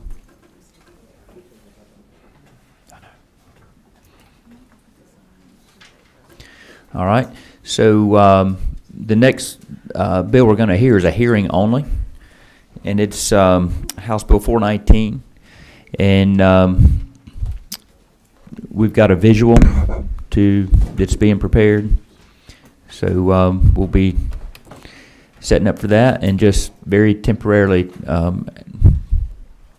at ease for about a minute.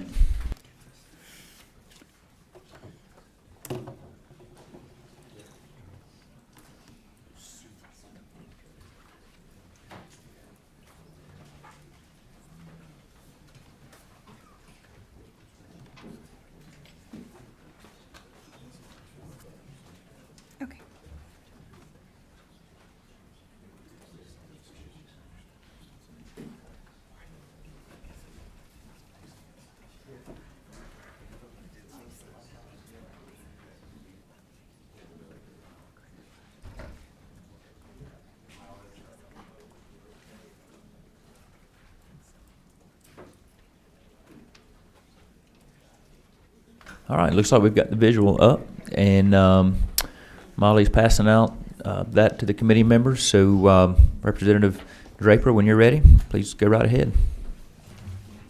All right. So good morning, everyone, and thank you so much for considering my bill, HB 419. So the purpose of 419 is really quite simple. I want to eliminate expensive and unnecessary runoff elections. Me and the majority of Georgians, actually. So we are the only state in the nation that has a runoff both after our primary and our general election. The only one in the nation. We're the outliers in several ways, actually. And I don't have to tell this group here that runoffs can be problematic. They're problematic for several reasons. One of the reasons is they don't necessarily reflect the will of the people. You see a sharp decline in voter participation between the regular election and the runoff election, especially when the runoff election is around the holidays, as we've seen in the last several election cycles. They are extraordinarily expensive. So during the 2020 Senate election runoff, it cost Georgia taxpayers over $75 million. Election offices are under-resourced, understaffed, and being worked to the bone. They are losing staff over these runoff elections. It's like the bridge too far for them. And Georgians are over it. There was a recent AJC poll that showed that the majority of Georgians want to get rid of runoff elections, or they want to decrease in runoff elections, and that was a statewide poll. And I just want to go through the ideology, how the respondents self-identified in that poll. It was 32% liberal, 23% moderate, and 45% were conservative. So this is what Georgians are telling us. And why do we have so many runoff elections here in Georgia? I think that's important to distinguish why we are the way we are, because we're an outlier. We have a majority requirement. So when you run for office, you have to get over 50% to win your office without a runoff.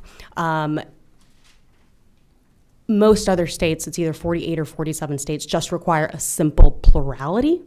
So if you are the highest vote getter, if that's, whether that's 70% or 20%, you win the election. And the practical implications of having this 50% threshold mean that when you have these statewide races that are very close, as they are right now, because we are this, purple state, where there is a third-party candidate that pulls just a few percentage points, that's enough to throw us into a runoff. It's enough to force the state to rerun an entire election that third-party candidate isn't even going to be a part of. So this bill is my solution to that problem. And I think there's, several alternatives that have been thrown out as the solution to this problem. But this bill in particular is the cleanest, most efficient kind of response that we could actually do today. I like what it does. I mean, it's very simple. It just lowers that 50% threshold to 45%. So we're not going to a full plurality system where you could get whatever percentage. You would have to cross that bar of 45%. But what it really does is account for the possibility that when you have those races with a third-party candidate and they pull a couple percentage points, that in itself is not going to be enough to make us redo these elections. And having this 45% threshold isn't without precedent here in Georgia. First of all of our elections don't require majority. Our presidential elections don't require that, presidential preference primary. A lot of our municipalities run their elections differently. So this isn't something new to Georgia. But also I think from the mid-1990s up until 2008, this is exactly the kind of system that we had. We had a 45% threshold state. So I've done a lot of research in coming to this proposal. We have had 8 statewide runoff elections that emanated from regular general elections since 2005. And so that's what's on the screen. This represents those 8 runoff elections, and you all have also these sheets. So you can see it's all the way from the 2006 PSC race to the 2022 Senate runoff, which is, of course, the Walker runoff that we had most recently. And I think what's interesting to note, I just have some top-level conclusions from this data analysis. If we had had the 45% threshold rule, if this bill had been law from 2005 on, we would have avoided every single one of these runoffs. We wouldn't have had any of them. I think the other interesting thing to note is that for most of these runoffs, the result did not change between the general election and the runoff election. In the instances where it did change, there are a few. It didn't necessarily favor one party. It both went from R to D and D to R. And I think it's also important to note that while this data is instructive, it's illuminating, it's not the end-all be-all. And Speaker Jones actually made this point to me, which I thought was a very good one. If we were to change the threshold, people would campaign differently, right? So we can't necessarily look at this, they're going to throw everything they have at the general election, assuming there won't be a runoff. So, I think it's important to have this data in front of us, but it's not the end-all be-all.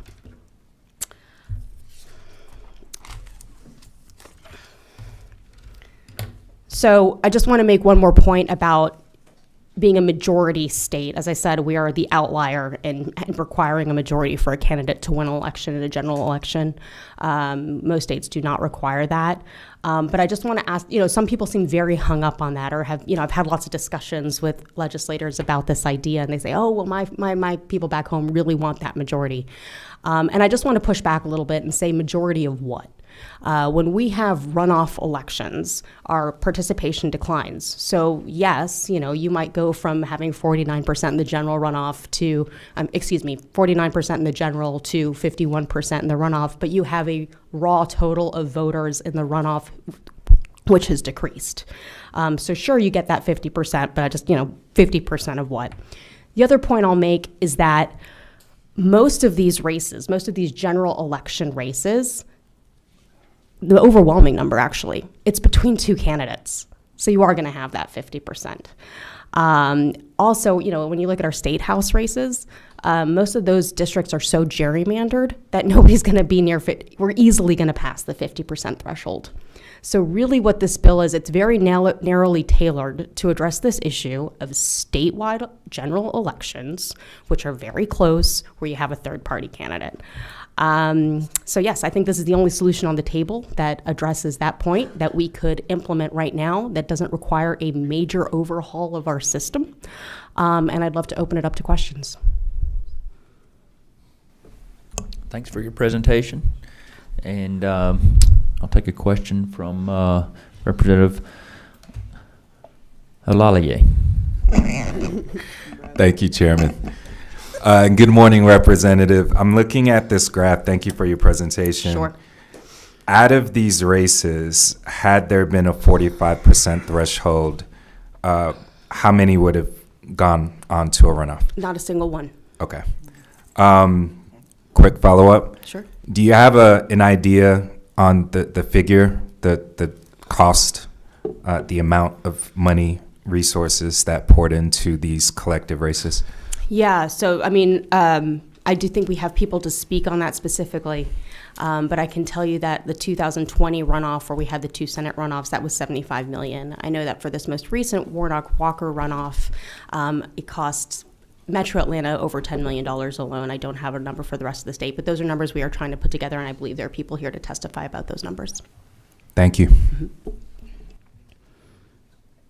Oh, I'll also note one more thing. When you're talking about extra costs in runoffs, you're talking about extra costs for a lot less people. So the cost per voter is much higher. Representative Draper, could you restate, did you say a total cost? I might have been slightly distracted. What was the cost that you gave for the runoffs? The 2020 Senate runoff, where of course we had 2 Senate runoffs on the ballot. One was a jungle, one was a general, regular election, excuse me. But that was over $75 million. Okay. Thank you. All right, And Representative. let me note that my bill wouldn't change special elections like the Walker-Loeffler race in 2020. This bill is only meant to change general election, regular general election races. Thank you. Representative Bazemore. Thank you, Mr. Chair. Thank you to my colleague. Is it true that once this bill is passed, it's going to save the citizens of Georgia, not just in one locality, but the citizens of Georgia monies in their municipalities that they would have to put out if we continue down this road? And based on SB 202, which restricts monies coming in from various agencies, we already are at a deficit in funding. Thank you for your question, Representative Bazemore. I do very much believe it would save the counties money, not just in how much the counties need to budget for these elections, but also in the amount of people they are able to serve and retention of staff. I mean, every time we lose a person with institutional knowledge of our election system, it's a very big problem. All right, thanks. Representative Gullett. Hey there. I know you and I have had a couple of conversations around this. Yes. What do you think about, or how would you address if we use this model and say I'm sitting there and the candidate I really want to vote for is someone who's going to garner 4% of the vote, 3%, not going to win. I know they're not going to win. I'm doing it either as a protest vote or that's the person I think best value, but they're not going to win, but I really don't want this other person to win either. And so I really want to vote for this person, but I do not want this person to win. So I'm going to end up voting for someone, a second or third option because I really don't want this other person to win. That's kind of what I think plurality kind of gets people to. They might not pick for their favorite person or the person they want to vote for. They pick someone who they think has the best shot at either winning or blocking someone they don't want to lose. So how do you versus 50% plus 1 is kind of, that's not really a problem. So how do you address that? Yeah, I mean, look, I think that in that kind of situation, if you have, that's why I like the 45% threshold as opposed to just making it a plurality, because there is if that third party candidate has enough pull to bring in over 5%, that's going to be a different thought process, different determination among different thought calculus from the voters. Yeah, but I said 4%. I agree with you on 5, but say 4% or 3%. I got this crazy candidate I really want to vote for, but again, I know they're not going to win. That candidate knows they're not going to win. But I really don't want candidate B to win, so I'm going to vote for candidate C because I don't want candidate B to win, but I really want to vote for my candidate A. I get that. And we have lots of competing systems, and there's lots of, there's benefits, there's pros and cons to each system. The reason I like this system is because we can implement it now, and our counties are asking for relief. Our election offices are asking for relief. Our voters are asking for relief. So there's always going to be some give and take when it comes to these things. And again, because we have that 45% threshold, there's an opportunity for a third-party candidate to really make a statement if they're able to pull in 5% of the vote. But if less than 5% of the populace is willing to vote for this person, that in itself isn't going to push us into a very expensive runoff election. And I think that is the great benefit of this policy. Yeah, it won't push you to a runoff, but it'll make you not vote for necessarily someone you really want to vote for. But Yeah, I understand, and I appreciate your point of view. All right, thank you. Chairman Powell. Thank you. And we've had the discussion, and I certainly do respect your opinion on this. And I know I come from an old school. I remember that, and I'm a believer. I've been around long enough, and I've been in elective politics from an awful young age. Not that I'm old, but not at all, sir. But I also remember the day that we had. When you're talking about elections, that's a great American sport. And I've seen gimmicks, and I've seen everything underway. The day of the runoff, or the day of the write-in candidates and things like that. And we're primarily a two-party system in this state, even though we have other parties today that have access. And, in this discussion, I have some concerns. One, I'm a believer in the 50 plus one. Mm-hmm. And the reason for that is that whoever we elect, they need to have the majority plus one, not a plurality or. And the 45% is not a total plurality, but a lower threshold. But I hear what you're saying, and I want to just give these comments that my concern is, I believe everyone has a right to run for public office, no matter what the motivation was behind it or whether it was to be a spoiler in a race or whatever, as was said just a minute ago. But there's too much cleverness that goes on in our society today. And it's getting even more so with the divisiveness of politics that we're seeing. And in this process, I continue to hear this talk. It's all about the dollars. It's all about, and we understand that means a lot, what it costs to run things. But in my mind, there's some things that are more sacred and should be more sacred that we've lost sight of in the last several years. We lost it in the 2020 elections. We lost it in the 2018 elections. And that too many people put a dollar threshold. Your local officials, they put a dollar threshold on everything. So because of that, we've seen bills that continue to come up about, it's going to cost us more money. But there's nothing that should be more precious than having fair and elections and the process going into those elections. And there's where my concerns continue to be, that by doing this simply under the guise that it's just cheaper to do it.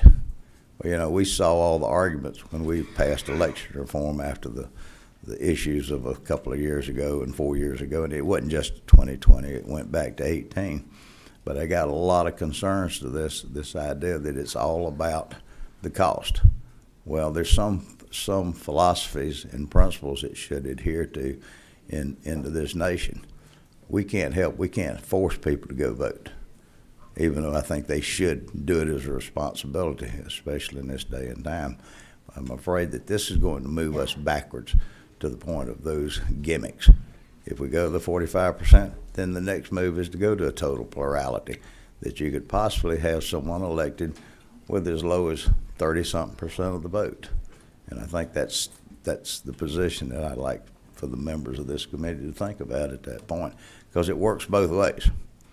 Now, I'm a believer that, yes, we have a two-party system, but I've also been outspoken over the years that neither party is always right. Neither party is always wrong. That's the reason you have, in my personal opinion, the majority of folks who are independent-spirited. They fight against their own parties, they fight against opposing parties, because they don't have anywhere else to go. So they have to judge that. So that's the reason you have cross-party voting that seems to be even more predominant this year. And if you look at those figures, you'll see that. So, but I appreciate it. No, I appreciate your comments, Chairman Powell, and I couldn't agree with you more. I mean, we need to be balancing all of these different factors, and costs is just one among them. I do think that one of the benefits in decreasing the number of runoff elections here in Georgia is we have more energy and passion to throw towards the elections that we do have, and that is going to result in increased turnout in the elections that we do have. In this recent election, I mean, people were just absolutely sick of the commercials on TV, of getting mailers, of having people come to their door. I remember I went canvassing in the 22 runoff, and I remember getting several people at the door in my very politically, civically engaged district saying, we don't want to deal with this anymore. Please stop coming to our door. They didn't want to do it. We're not voting. And that's the opposite effect of what we want. So I think there is a value in concentrating our efforts and having increased turnout. And I do think that is one of the benefits of this bill. But I completely understand what you're saying, and I look forward to continuing the conversation because you bring a very thoughtful perspective to this. Representative Anderson. Thank you, Mr. Chairman. Thank you, Representative, for bringing this to us. This is a very good, thought-provoking discussion that we're having. I did have one question regarding the chart that you have up here. Yes. You have listed in the table at the bottom, you've got R general, D general, and then I'm assuming third party general. Mm-hmm. What parties compose that third party? Is it primarily just the one third party we typically see, the Libertarian Party, or are there other parties that have you looked to see what parties compose that component? You know, I don't want to speculate, and I don't know the answer, so I'll get that answer to you. Okay. Thank you. All right. So we have some members of the public who wish to speak to this, and because we only have this room so long, we do have another bill to hear, other business. So we're going to limit the comments to 2 minutes each. We'll start with Joseph. Is it Kirk or Kink? Kirk. Come on up. Thank you all very much. My name is Joseph Kirk. Today I am here in my capacity as the Vice President of Georgia Association of Voter Registration and Election Officials to express our support for House Bill 419. If you're not aware, Gavrio is the state's only organization for election officials and voter registrars. Currently has over 650 members, and this is the first time we have ever taken a stance in support of a bill.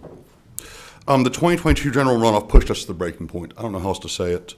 Yes, we used to do 28-day runoffs as a matter of course. The landscape has changed, the laws have changed, voter behavior has changed, and that created a perfect and very costly storm for county officials. To give you some costs, for me in Bartow County with about 80,000 voters, costs about $85,000. Heard County with about 8,000 voters was $11,000, and Cobb with over 500,000 cost $1.1 million. But that's not the cost I want to talk about. I want to talk about the cost of people and the toll it took on my employees. We had just conducted the general election. We were exhausted.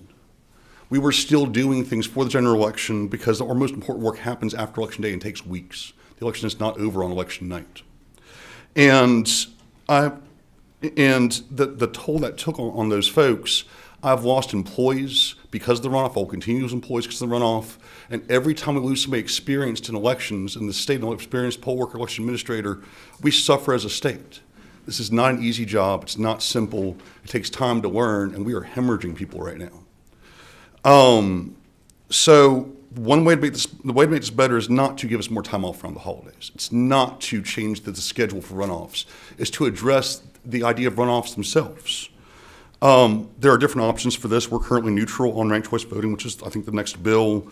But that is a much larger discussion that can't be implemented on a statewide level for years. 45% priority makes great sense this time. Will save time, money, and most importantly, helps take care of the people that make sure your constituents' voices are heard and keep them in the profession. Thank you. I realize I'm out of time. I'm happy to take any questions you may have. Thank you. Thank you. All right, next, Mr. Todd Edwards, and just tell us who you're with and. Thank you, Mr. Chairman. Todd Edwards with the Association of County Commissioners of Georgia. ACCG stands here before you fully, unabashedly, and wholeheartedly supporting this legislation. Joseph and the sponsor did a great job explaining the legislation. Counties, we administer and fund state elections, federal elections, and county elections for the state of Georgia. So that's a very big role and a very much why we want to play a part in discussing this legislation. As mentioned, elections have become more complex, costly, and contentious in the state of Georgia. And this is add to that the cost of litigation, the legislation heard before you today, perhaps the added cost of open records request following election certification. And it has taken a great toll on election workers, employees, and again, those that are running the elections in Georgia. It's not about cost, as mentioned before, entirely. That is a big consideration for us, as is everything funded at the county level. A lot of legislation comes before the General Assembly, of which county taxpayers do fund, whether it be elections or increased officers or compensation for constitutional officers. You've heard corners in this bill, road conditions with increased truck weights. They all take their toll on county cost, and that is one consideration. But more importantly is the administration, the administration of elections, the toll on poll workers. We've been happy to speak with the author. We support this bill. In the interest of time, I will stop there, but we thank you for bringing it forward. We thank you for y'all's consideration, and hopefully, if not today, then someday soon, this bill can move forward. Thank you, Mr. Edwards. Appreciate that. All right, we'll move on to Ms. Janelle Clodfelter.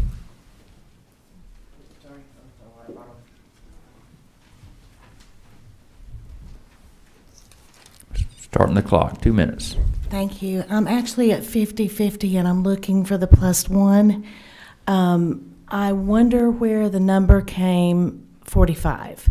Did you check out 46, 47, and 48 for this particular graph?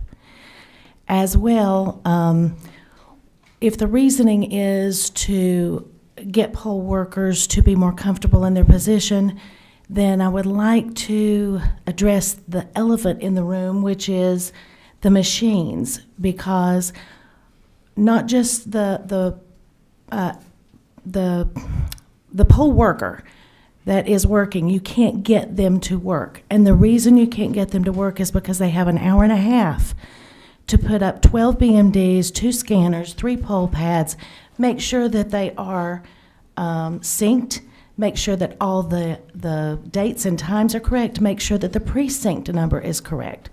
So when you say that people aren't wanting to work because they had to do a runoff, you actually need to address the other issues that are causing all of this sweat.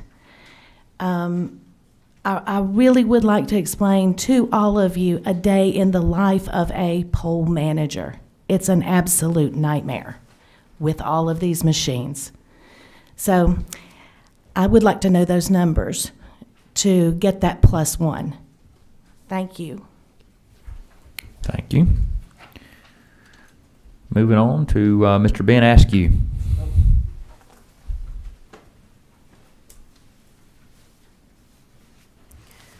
So, first off, is the mic good, by the way?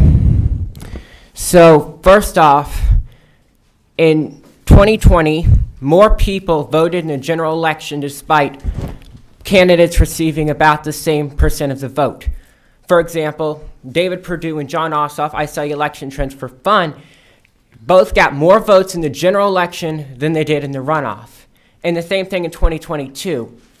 What we're noticing is, even though, let's say someone like John Ossoff, who got 47% in the general election and got, I think, 51% in the runoff, that's like a 4 to 5% gap. Despite that, he got way less votes in the runoff, despite it being control of the Senate.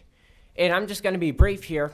Just to clarify, 48 states do not have general election runoffs. The two that have are Georgia and Louisiana. Louisiana has something called a jungle primary. It's where all the candidates are on one ballot. And the top candidate, if a candidate gets more than 50% in a general election, then they continue. And I believe since 1992, we have had, I think, 5 Senate election runoffs. And I believe only 1 or 2 of them have changed, which means 60% of the time in the Senate, these are not changing. And I'm just going to keep it brief. Thank you for letting me speak. All right, and just for clarity, were you in favor? I am in favor of this bill. Yes, sir. All right, thanks. All right, next we'll hear from Linda Meek.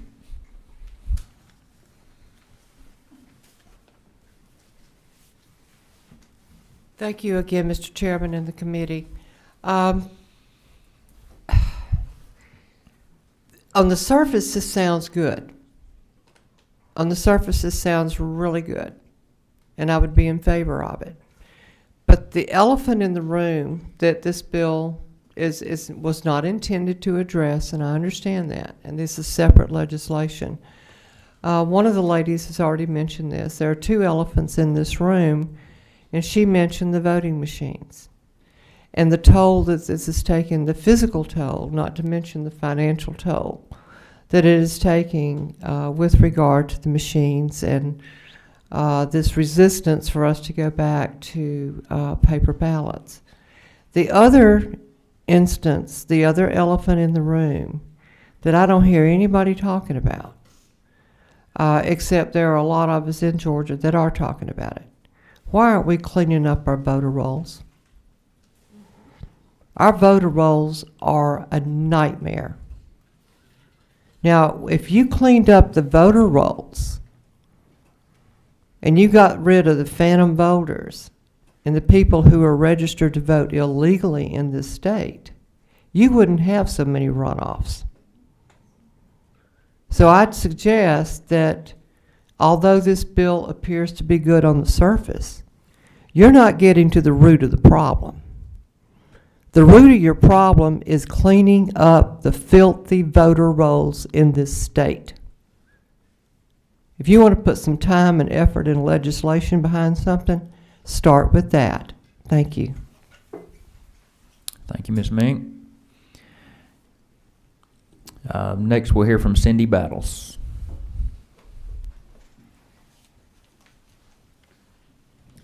Good morning. Still morning, right? Yeah, we've been here a minute. My name is Cindy Battles. I am the policy director with the People's Agenda. A couple of things. First of all, yes, having to vote for the lesser of 2 evils stinks. I can't remember a time that I haven't done that since I started voting, to be honest. But whether it's 45% or 50+1, we tend to do that. If we wanted to talk about ranked choice voting, then we could talk about that whole voting of lesser of 2 evils. But the Secretary of State, the State Election Board, the voters of Georgia begged y'all to fix the runoff situation in Georgia. It is costly, it's exhausting, not only for election workers, but for voters as well. I really, really appreciate Representative Draper for bringing this bill and proposing a solution. My only disappointment is that it's a hearing-only bill. Obviously, we support this. I agree that it's incredibly important that we have safe, secure elections. I agree that being able to vote is one of the most important parts of our democracy, but it costs money. That is a reality. It costs money, and these runoffs are incredibly expensive, and this body is not funding an incredibly expensive system that you insist on keeping. So if you're going to keep a 50+1 system, you have to be willing to appropriate funds so that counties can do their job, and that is not happening. That's kind of all I have. The only thing I would ask is that when we return next year, God help us, that y'all would seriously take up this bill or another solution and give the voters of Georgia some relief. Thank you. All right, thank you. And we have one more who wants to speak to this bill. Vasu Abhiraman. Come on up. Thank you, Chair, esteemed members of this committee. I'm Vasu Abhiraman, Senior Policy Counsel at the ACLU of Georgia. I'm also a proud elections worker, and I believe we should center elections workers in these kinds of legislation and in all elections policy in our state. The first recommendation we have as the ACLU of Georgia is to study this, is to study ways, for example, Representative Gullett, to capture the interest that you mentioned and figure out the perfect solution here. I wanted to address, Chairman Powell, what you mentioned. I appreciate where you're coming from, for sure. But one thing I wanted to highlight, and it's something Representative Draper mentioned, is the drop-off in turnout between elections. It means that the winner of the runoff never truly gets 50% plus one. Let me explain what I mean by that. The most recent runoff had, the most recent general election in the Warnock-Walker race had 3,935,924 votes cast. So in order to get 50% there, you would have to get 1,968,000 votes to have won that election. But then in the runoff, Senator Warnock won with 1,820,000 votes. So the drop-off means that, regardless of whether you're voting for a third-party candidate who gets 4% of the vote, or whether you're old school, you like the system, you want the majority to support, you don't get the majority. Almost none of the runoff winners have gotten the majority of the votes that were actually cast in the general election. And that's why we believe this should be studied. Solutions like instant runoff voting, we want that to be studied. We believe elections policy making should be deliberate and studied. But at the same time, we support this bill. It is far better than what's in place now, because 50% plus one right now is a misnomer. It's a bit of a fallacy. You don't get to 50% plus one. For all the reasons mentioned before, the cost, toll on elections worker, there's one more thing I'd like to mention. Folks are talking about the voting machines. You know who's good at figuring out technology? Super young folks. You can be 16 years old and be a poll worker in Georgia. The person I thought of as the best poll manager in this state started as a high schooler. Those folks have a real issue when they have to work a December 6th runoff, for example. And that's why it's a good idea to take this incremental step to immediately make the system better while studying for the next year possible solutions that could capture all of the interests at stake. Thank you so much. All right, thank you.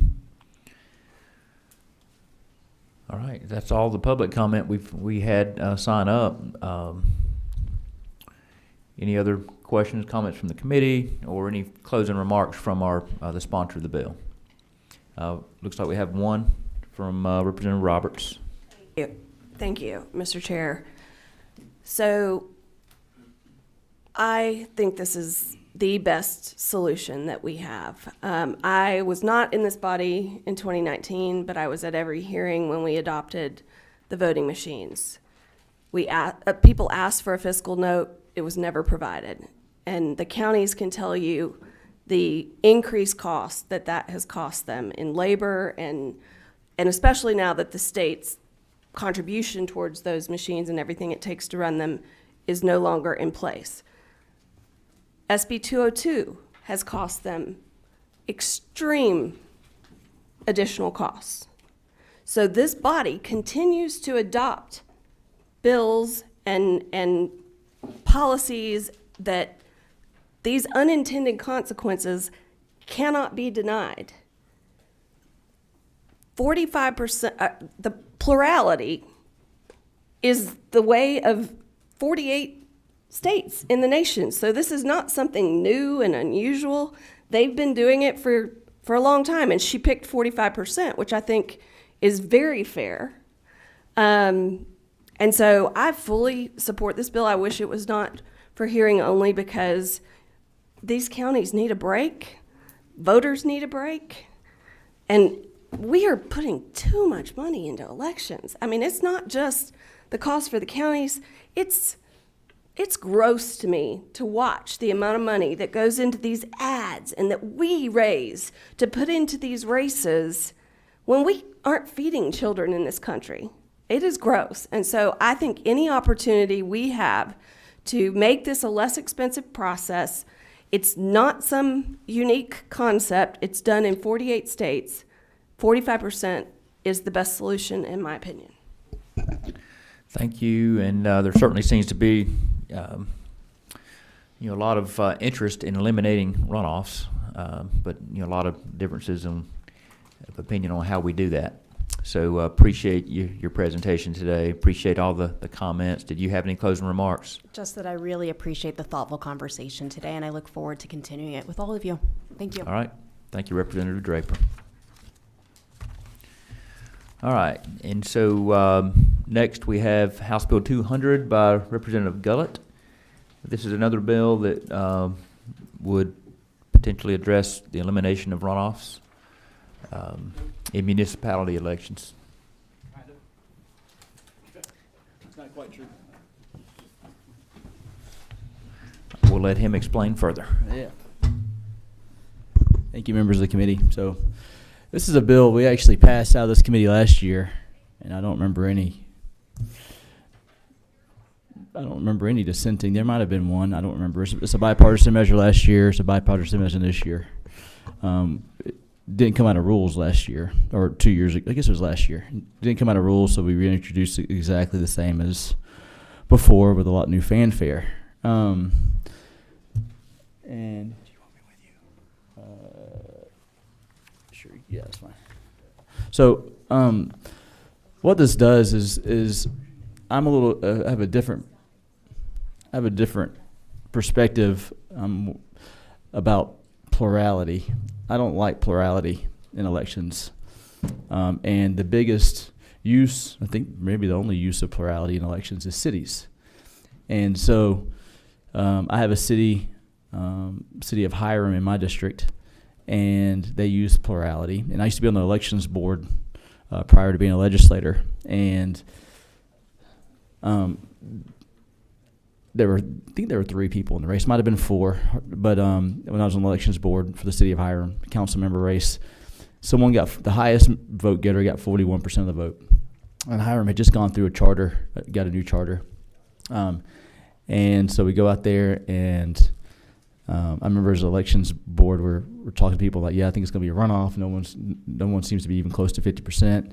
And the city manager came up to me and said, we don't have runoffs, we use plurality. So it shocked me for a minute and got my mind around that. But the winner won with 41% of the vote, and they're a city council member.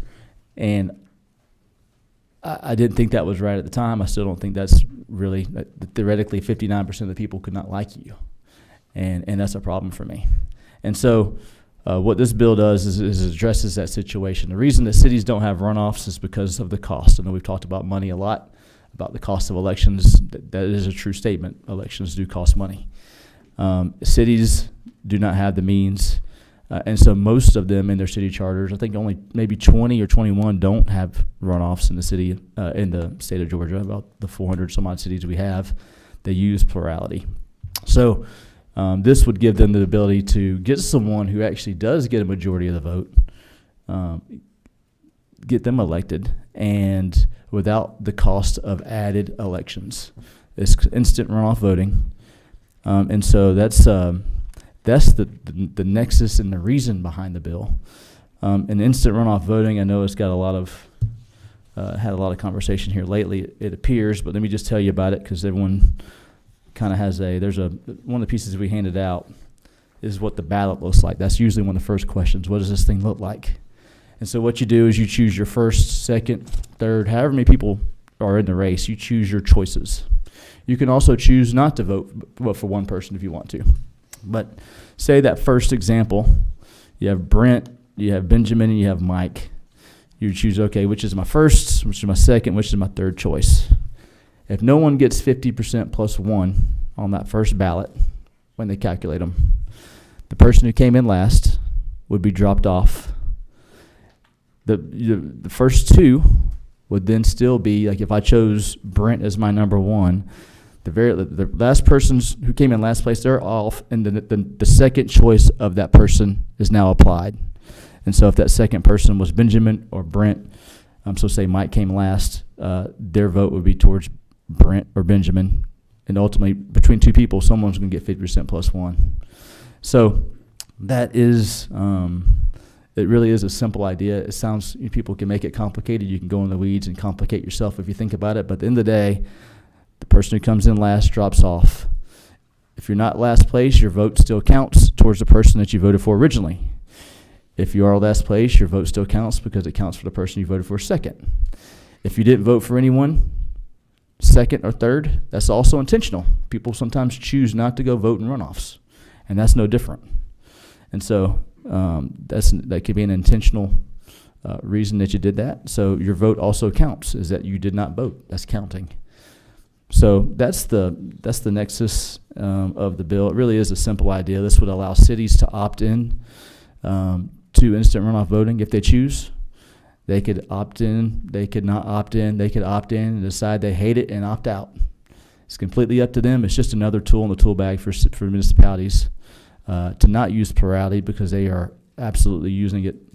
A large majority of cities are using it.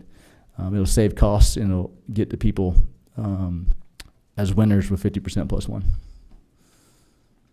Happy to answer any questions related to that. All right. Looks like you do have a few. We'll start with Representative Bernal. Thank you, Mr. Chair.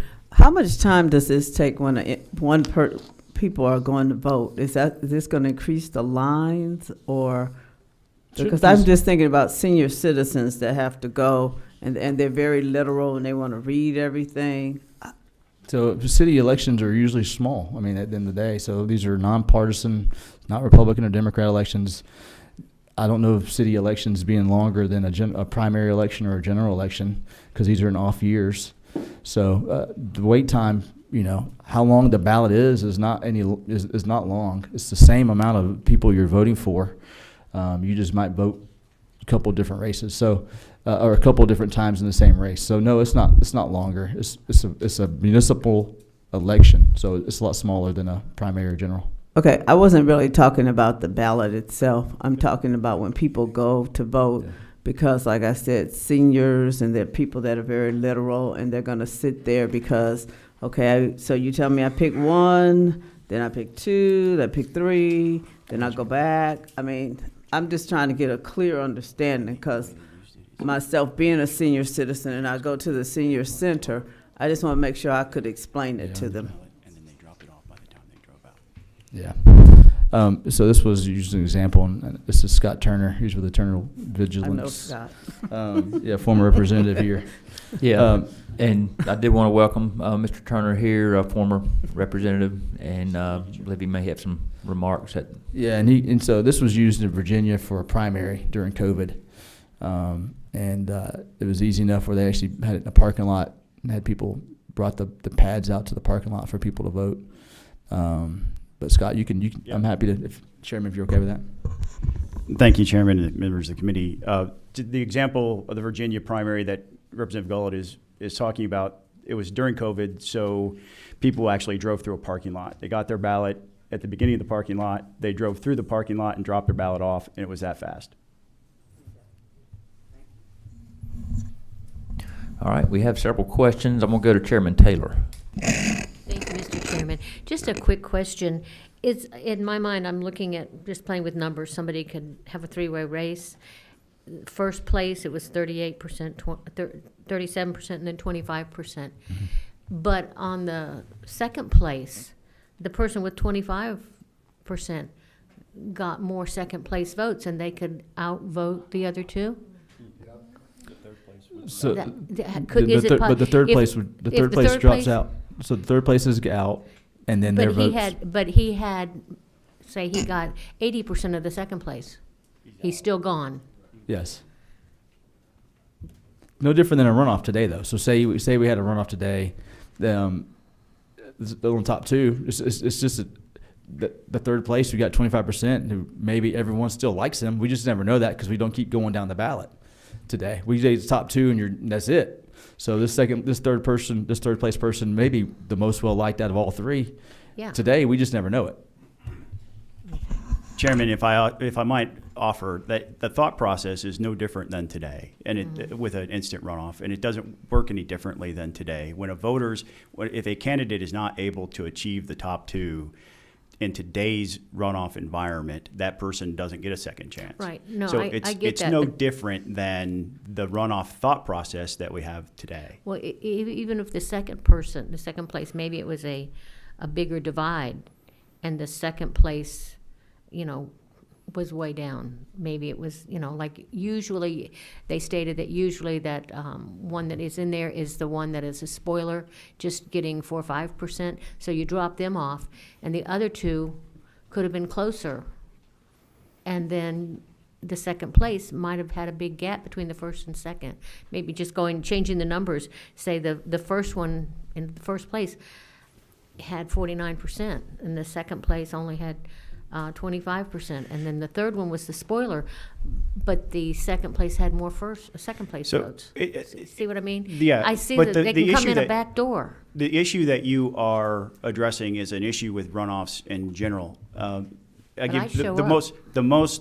most blatant example would be Jeff Duncan getting 26% versus David Schaefer's 49%, and Jeff Duncan becoming lieutenant governor. That happens in runoffs. There are third candidates that can often spoil the impact, and then you always look at in our Georgia system who the second choice is for that candidate. And in Lieutenant Governor Duncan's case, he had enough second choices to overcome this massive gap. But that's a feature of runoffs. That's something that does happen. One of the criticisms is a Burlington, Vermont case where in the first round, a candidate got 29%. And critics of instant runoffs will say, that guy only got 29% on the first ballot. But the reality is that that's a feature of runoffs, that person went on to win, just like Jeff Duncan, who got 26%, went on to win. That's not a criticism of instant runoffs or ranked choice voting. That's a criticism of runoffs in general. Sometimes you can have somebody overcome a massive gap, but in Georgia, even today, the way that we use runoffs, a third place candidate, if there are only 3 candidates, doesn't advance. Right, I'm getting where you're saying with that one, but you could have, again, the big gap because of the spoiler in there. Sure, and we have that today, we not do, just with ranked choice voting, but with you have the runoffs. opportunity to go back and vote it. What if you weren't able to vote the first day, and then you want to go vote for the runoff? But you're doing that. You're just doing it instantly. I'm saying, what if you were not able to vote the first time, and you then can vote a second opportunity? Yeah, well, we used to not allow that recently. I mean, I know, but now we do. Sure, now but we do. You know the voting day, and if you can't vote, we get 4 weeks, I think, of early voting. I get it, but yeah. It's an opportunity there that leaves a door open. It just I gives just me think heartburn. I think that's just the nature of our elections, and not specific to this bill. Again, this bill is only municipality. It will require someone to get 50% plus one, and that is the whole purpose of this bill for me, is for cities to have an opportunity to do that. Again, completely optional for cities. It's starting with cities, but I feel like it could be creeping. We use it today in military deployed overseas, Mm-hmm. and again, you passed it out of your committee last year for me, so I do appreciate that. Yeah, but I didn't vote. Thank you. All right. Chairman, thank you for also sponsoring the legislation last year. We're going to move to Representative Anulowicz. Thank you. I love the idea of a pilot project like this. I think I've thankfully never been in a runoff in a local municipal election. I always either won or was unopposed, but that's neither here nor there. This is basically what our overseas military sees when they get their ballots right now. Is that correct? Yeah, they have ranked choice voting for their ballots today. Okay. I appreciate y'all including the sample ballot. I think that makes it showing, not telling. This was very beneficial for me to actually see this. And I'm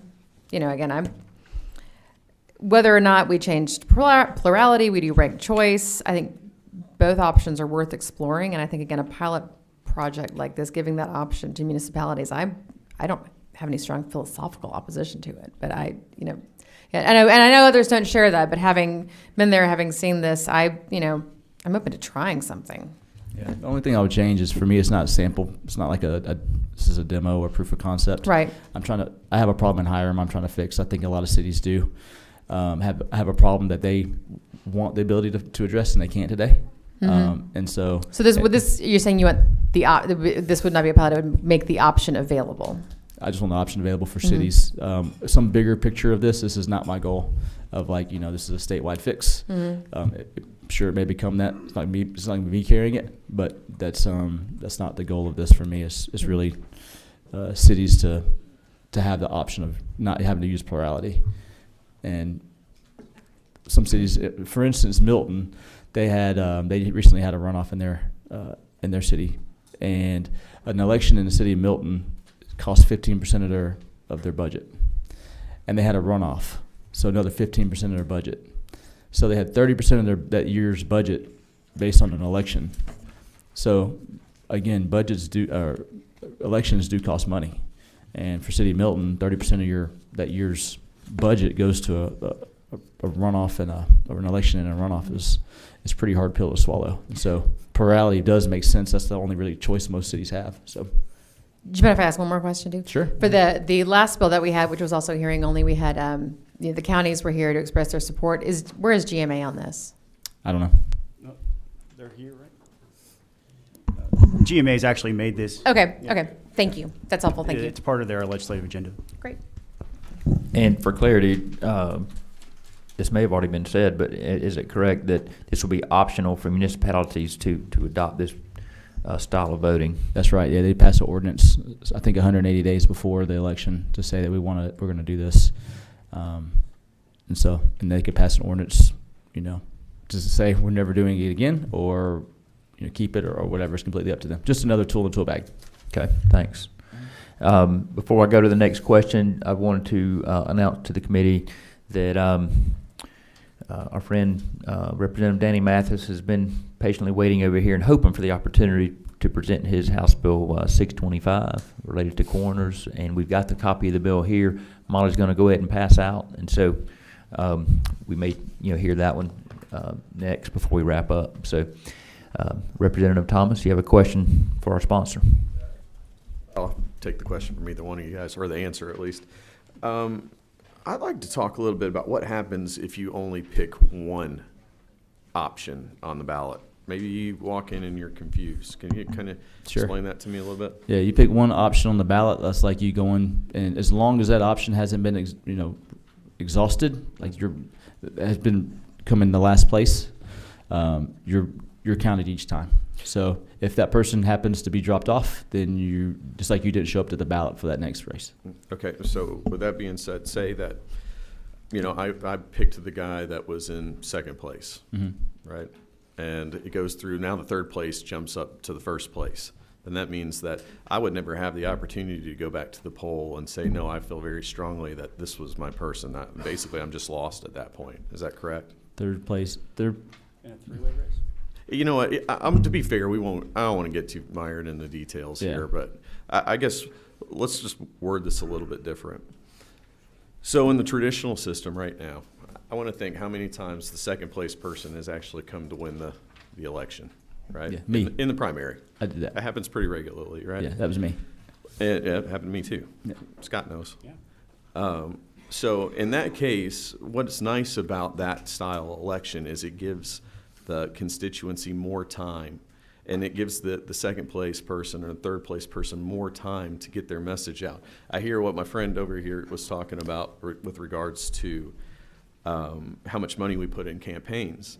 But a lot of times, if you have a big name that lives in that area that a lot of people just know, they're going to take that extra percentage of these votes and probably in squash the voices of the people that really feel very important about the person that they are voting for. I feel like the fact that we have so many second place runoff wins, the person that takes second place in the primary but in the runoff wins, is the fact that they were able to communicate with people effectively. And does this or not squash that ability? So let me tell you, it doesn't, because we're talking about cities, and I told you only 20 cities do a runoff today. 400 and some odd cities don't. They use plurality. It's one vote, you're done. Mm-hmm. You get the most votes, if you got 10 people in the race and you got 15%, you won. There's no other time to be sitting there worried about the second place person. You got to get the most votes. That's it. Okay. And so it doesn't address that in my mind, because this is cities only related. Now, maybe on a broader scale, you might be talking about a broader scale of something that this bill is not. We're sure maybe that's something we talk about. But again, you're voting that day of all of your elections, and it it does limit the time, but it also limits the cost. But Scott might have some input to that too. Since we represented the same exact district and you succeeded me, I know a little bit about that area. Yeah. And I just wanted to say, and I'm not saying this to blow smoke, you ran the best campaign of those three candidates in that race. Well, thank you. I appreciate it. No, I mean, it was by far the best campaign. So the fact that you made a runoff, being a fairly political newcomer, spoke to the effort that you put into the campaign. The other two campaigns were not doing the work that you were doing. I actually started getting spam phone calls from Brad Thomas's campaigns because you guys were making so I know many I put calls. you special on my call list. But I didn't get those calls from your opposition. So, but to Representative Gullett's point, this wouldn't impact your race. We're talking about the city of Holly Springs, who's passed a resolution in support of this, that has plurality today, and you understand the political dynamic of Cherokee County and why that might not be a great thing. So can I ask you this? Assuming, say this was to pass, we get this through, is this an act of local legislation that would have to be enacted in order to make this happen, or was this? No, cities can pass a resolution. Okay, City council would pass a resolution. Because one of the number one things I've gotten from the constituency that live in Holly Springs is they don't want ranked choice voting. Okay, so I mean, I've gotten 0 for, and I can't tell you how many against. Okay. So I think that not having that layer in there to say of somebody that's not motivated to save money, but actually propel the voice of the people, that layer may be something I'd be interested if we can pursue that, as long as there's that type of protection in place. So we are making sure they are. I got one more question for you. I was just say one other thing. You tee that one up. The people of City Holly Springs also vote for their city council members to handle that. So I would agree with that statement. They do that, but on the flip side, I would say that when you limit it to 6 people to make decisions for a whole city on something that's so massively confusing, which I want to get into here in just a second. That's my next question. I think that having somebody that's a neutral party that is still local to the community, that's not necessarily a bad idea. I'm not telling you to put it in there and take it out. I'm not opposed to that idea. But I'm just saying that maybe this is something you might want to think about that might help things move along a little bit. So I was told, was this legislation actually modeled after any existing legislation? What was it modeled after? Utah? Yeah, Utah's yes. Okay, so didn't they run a guinea pig program on this in Utah? Are you familiar with it at all? So yeah, you actually have a letter of written testimony in the packet that I passed out from the former Republican Party chairman, who's my counterpart in Utah, who led the effort there to introduce ranked choice voting for municipal elections. And he explains in depth, I won't read the entire thing, it's a couple pages, but yeah, it was modeled, to answer your question, it was modeled after Utah's municipal option. Okay, because I actually got something from a mayor in Utah, from Sandy, Utah, actually, that said specifically, this experiment has not gone well. The cost savings promised by proponents never materialized, but the real alarm bells should have been sounded when the experiment produced voter confusion and voter disengagement, and that's specifically from Utah's pilot program. So I'm kind of curious. Sure. If we've got an experiment and it's showing it's not well. well. That would be. I would say that's one person's perspective, but the data out there is pretty universal in that it's not confusing. First, I would point out that SB 202 included. So if everybody that voted for SB 202 has already voted for ranked choice voting in Georgia. We had over 4,000 ballots go out using that. There was not a single airman, and this committee knows more than most that if there's going to be a story about voter confusion in the media, the spotlight's on us in this community, and that story would have been told. But there wasn't a Marine, there wasn't an airman, there wasn't a soldier or a sailor who came back after saying, this was too confusing for me. And that's backed up with data from other states. Everywhere else that this is used, 80 to 90% say it's not confusing, it's actually very simple. And they understood it perfectly. And there are a lot of efforts to make that 100%. I have one more question, and I'll be done, I promise. This is my last one. Is it true or not true that Florida and Tennessee has made this actually illegal in their states? Yes, that is true. I also believe that it's probably short-sighted on their part. And what we have found is the arguments against this fit into 2 major categories. The first category is that the accusations against it are simply false. for example, that it's confusing. Our experience here in Georgia in using it proves that it's not confusing, for example. There have been other accusations. We talked about the Burlington, Vermont. Burlington, Vermont, by the way, just passed laws reinstituting ranked choice voting for their mayoral election as well as their city council. They already use it for their city council. So they use that as an example. Sometimes we hear that you can't hand count these. When Glenn Youngkin was nominated by the Virginia Republican Party, they hand counted the ballots. I've actually spoken to the woman who was in charge of counting those ballots. So there's a lot of fear, uncertainty, and doubt that gets thrown out. But when you peel back the layers of it, the criticisms are simply, the larger category criticisms aren't true. The second category is that example of the Burlington, Vermont, 29%, an extreme guy won. Well, I used Jeff Duncan's example to refute that. So it's true, but it's not necessarily a criticism of ranked choice voting. It's a criticism of runoffs in general. And I'll just add one extra point to the poll that Representative Draper mentioned with 58%.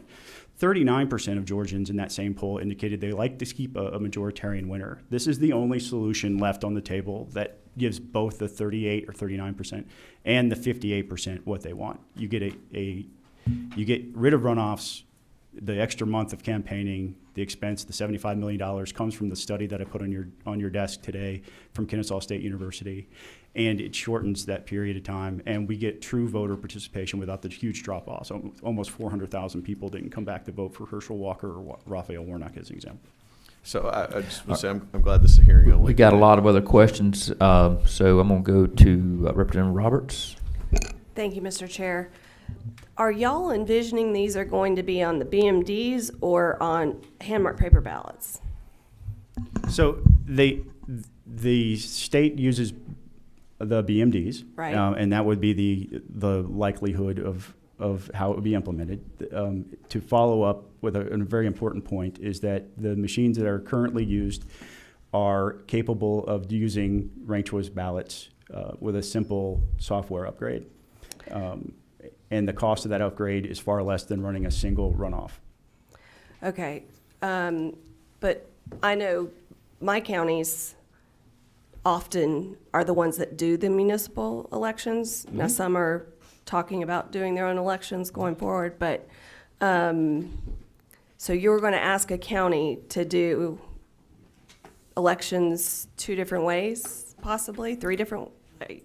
That to me would be confusing. Number one. Well, they do it different ways today. Some of them are runoff cities, and some of them are not. And as you pointed out, Representative Roberts, there are cities who are looking at taking their elections in-house, and the counties are no longer. And the counties would have the option, I believe, to tell the cities that if they wanted to do that, they're on their own, and they could go out on their own to do it. All right. Well, the other thing that I've been told by election officials on this particular is it takes longer to count, it's harder to audit, and it confuses the voters. So those 3 things alone, and these are election officials from around the country. So what we have seen regarding the longer to count is you only have a runoff in the event that you don't have a candidate reach the 50% plus 1. So if some the machines are capable of counting the ballots today, and they would report at the same speed that they do today, you would only go to a runoff scenario in which no candidate got to the 50% plus 1. And you're thinking, so I just want to make sure that's a clear point before I move on to the other 2. No, it's not clear to me. So today we get our election results on election night and it reports whether or not somebody got the 50% plus 1. Right, Okay, and if nobody got the 50% plus 1, we know that there will be a runoff. Does that make sense? Yes. It's no different. The machines are capable of counting the votes and reporting at the same speed as they do today. 100% true. The second thing that you talked about is that it takes longer and it's harder to audit. There have been successful audits in South Carolina, Wyoming, Alaska, and Maine. I am the father of the Rislemy audit in Georgia. It's in law today because of the efforts that I made. I wouldn't bring you anything that would risk something that wouldn't be auditable. Audits are an extremely important part of this, and I wouldn't bring anything that couldn't be audited. But they absolutely are audited. And the third thing about speed, if we go to a runoff today, we don't know the winner of that race for 5 to 6 weeks. With instant runoffs, you know the winner within days. Okay, just, All right, one more. so the same election experts and officials that I'm aware of that are considered experts around the country would say, no offense, but our risk limiting audit isn't really a true risk limiting audit, and we need to expand and improve our audits desperately in Georgia. If you want to drop that bill, Internal Vigilance Action will be there to help you. But my point is, if we already don't have good audits in Georgia, then we're adopting a new process that's supposedly harder to audit, and so I have a big problem with that. So to answer your question about audits, fully support them. A little bit of history around the way it came about. It today is a pilot program. It was the best that I could get at the time that I was sitting in your chair. And now that it's proven its worth, I believe that the appetite is there to improve it and expand upon it. And we would support you and anyone else in this building in those efforts. And we'd gladly help in any way that we can in bringing expertise to bear on the value of it. But secondly, we have seen audits. The ranked choice voting for the Virginia primary that I mentioned was audited, and it was a fairly simple process. So I don't know the source, but I'm happy to have the additional conversations with you. All right, thank you. We're going to move to this side of the room. Representative Fleming. Thank you, Mr. Chairman. If you make this subject to local legislation, then Representative Gullett can offer to his cities to solve their problem. Representative Thomas and Representative Roberts do not have to offer to their cities the ability to resolve the problem. And you've created experiments across the state to see how it works in very small locations, and we can decide if we want to expand them or not. Thank you, Mr. Chairman. Thank you. And may not be a bad idea. Let's see, we got Representative Maynard. Thank you, Mr. Chair. Thank you for the bill. With the discussions that we've had with everybody, I feel like there are so many options out there, and it would probably do this body good to maybe do a study committee on all of the different options available, especially from a cost effectiveness perspective. What is really the cost per ballot? But I also agree with Representative Fleming that since it does have this opt-in option for locals, if a particular jurisdiction wants to do a pilot project, I think locals should be able to do what they want to do. Thank you. Thank you, Representative Maynard. Next, Representative Anderson. Thank you, Mr. Chairman. A real quick question, if I could. We've heard a couple of what you might call competing or companion bills presented today. And my question would be, and this is specifically for the subject matter of this bill, and that's municipal nonpartisan elections. How would this bill versus, say, a 45% plurality, do you see an impact either way on the municipal elections? Is there, I guess, give me the reason I would consider this over the other. Because I believe the people want to have a majority, 50% plus one. I want a 50% plus one.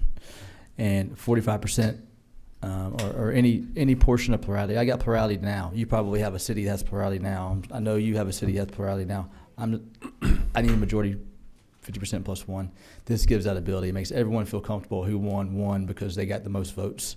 Got a majority of the votes, and that's kind of how we do it. In our body on the House floor, if we sat there and said, whoever gets the most votes wins, that would cause a problem, and I think no one would be happy with that.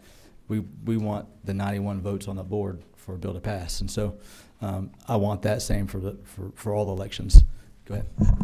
The 45% doesn't fix the city's problems because, like, oftentimes when you see City of Atlanta, they'll have 14 candidates running for mayor or city council. That happens a lot in especially the larger cities where people are trying to serve their communities in elected office. So dropping it to 45% for the City of Atlanta, as an example, not that everything runs from it, is about Atlanta, because there are two other cities that are Republican cities that passed resolutions in support of this, Johns Creek and Holly Springs. The dropping it to 45% would mean that they get nobody to get the 45% of the first ballot, unless that candidate was just a superstar or an incumbent. So they're still running runoffs, and so they still have the cost. And for the city of Atlanta, it's $1.25 million to run a runoff election. That's a police officer's salary. That's potholes that could be filled. That's taking care of the crime issues in hot pockets of the city that those dollars are competing for because the city has to run a runoff. Okay, thank you. All right, we're going to move over to Representative Bernal. Thank you, Mr. Chairman. I have 3 questions, so I'll just give them to you all at one time, and then you can answer. In the states that you have studied so far, do they have cities that are the same size as Atlanta? The city of New York would be larger. They did their mayoral's race. Okay, so they City of did New it. York. Okay, and then also I want to know about training. Who would provide the training for the election workers if we start something new? So training the state election board would have to set some standards. There are organizations that are nonprofits and do not cost anything, so they're not violating the third party giving dollars to election offices. There's a nonprofit, nonpartisan organization called the Ranked Choice Research Center, but it would be the same training type of style coming from the state election board. The mandates and organizational structure and the rules would be created by them. And how does this Georgia Secretary of State, how do they feel about this? So I believe they can speak for themselves, but what I understand is they would like to get rid of runoffs, and it's at the pleasure of the legislature to pick the best way to do that. Thank you. All right. We're going to go to one more, Representative Lallier, excuse me, and then we've got some public comment.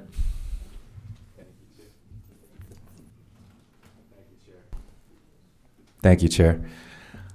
I am open to this idea because I agree with many of my colleagues that the runoff system, the mismanagement of resources, the time, the headache, we've got to find a better alternative. I'm open to pilots. I don't think this bill appropriates any funds to invest in training, to Representative Bernal's point, invest in education, voter awareness programs, things of that sort. And I know Representative Thomas touched on this. I get it.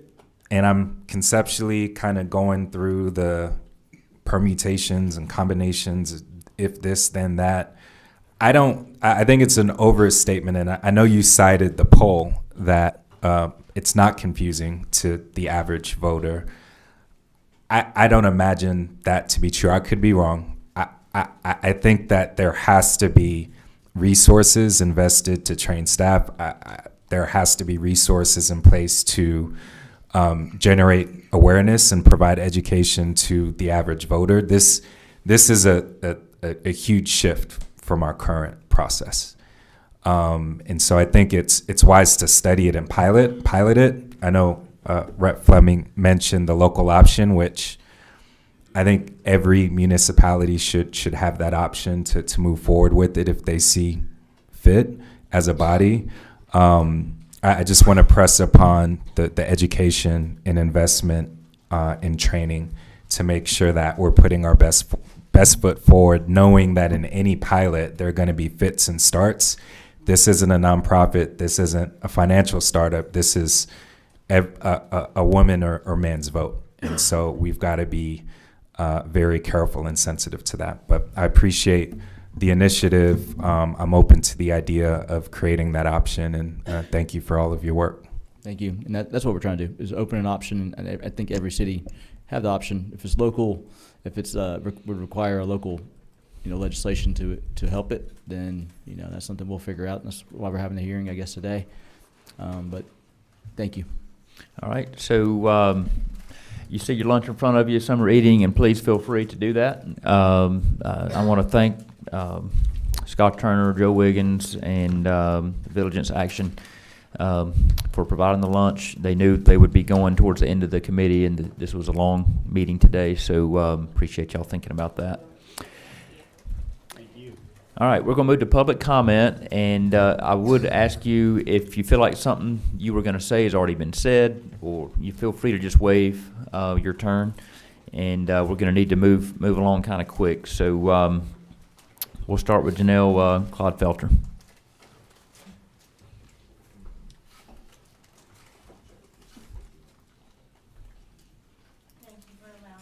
Speak. I had a blast actually in investigating this, and I actually found the instant runoff game online, and I got to play it quite often. The problem is I was not comfortable with the results I was getting. I found the actual mathematician that came up with a method, and what he stated was that he condemned it for its ability to eliminate a candidate preferred by a majority of voters. And when I played the game online, I always ended up with the person that was disliked the least. Or it's like the winner, the preferred winner, never won. And so I printed out an extra of this so that maybe you guys could actually play the game as well. But it's always with more candidates than 3. You know, if you have 3 candidates, a total different game than it is if you have 5. The other thing from a poll worker position, and I'm just going to say Mr. Olalie's name because I love it. But I wanted to say from a poll worker's standpoint, you won't just have to train the poll worker. You're going to have to train the poll worker to train the voter. And when you have to train the voter, you have to train the voter without insinuating any candidate. So you cannot give examples. So it's going to be a nightmare on training. As well, we only usually have one person that's actually working the BMDs. We're going to need multiple people because when you're standing there with your phone trying to help a person who speaks Vietnamese vote, you can't walk away to explain to someone. Thank you. Thank you. All right, next, Mr. Ben Askew.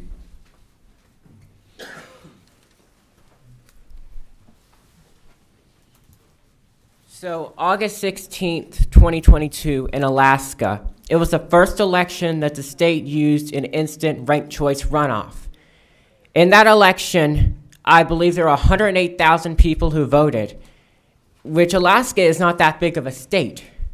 It took them, get ready for this, the candidate who won, I'll start with that, got 38% of the vote in the first round, despite her 2 opponents getting more than 61% of the vote, meaning 61% of people in Alaska chose someone other than her. Despite this, she won because a tremendous amount of people left the ballot blank on the second round.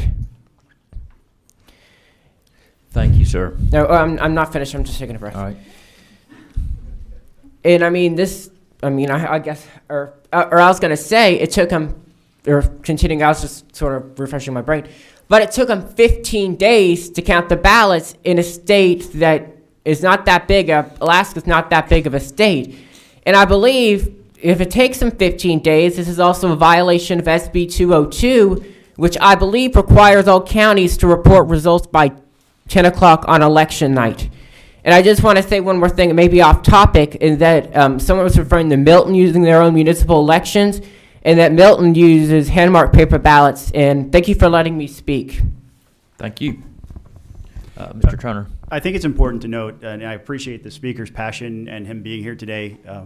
Clearly very passionate and cares a lot about elections, and I love that. So I want to thank him for that. But it's important to point out some key differences in Alaska. First is that Alaska does not start counting their ballots early like Georgia does as a result of SB 202.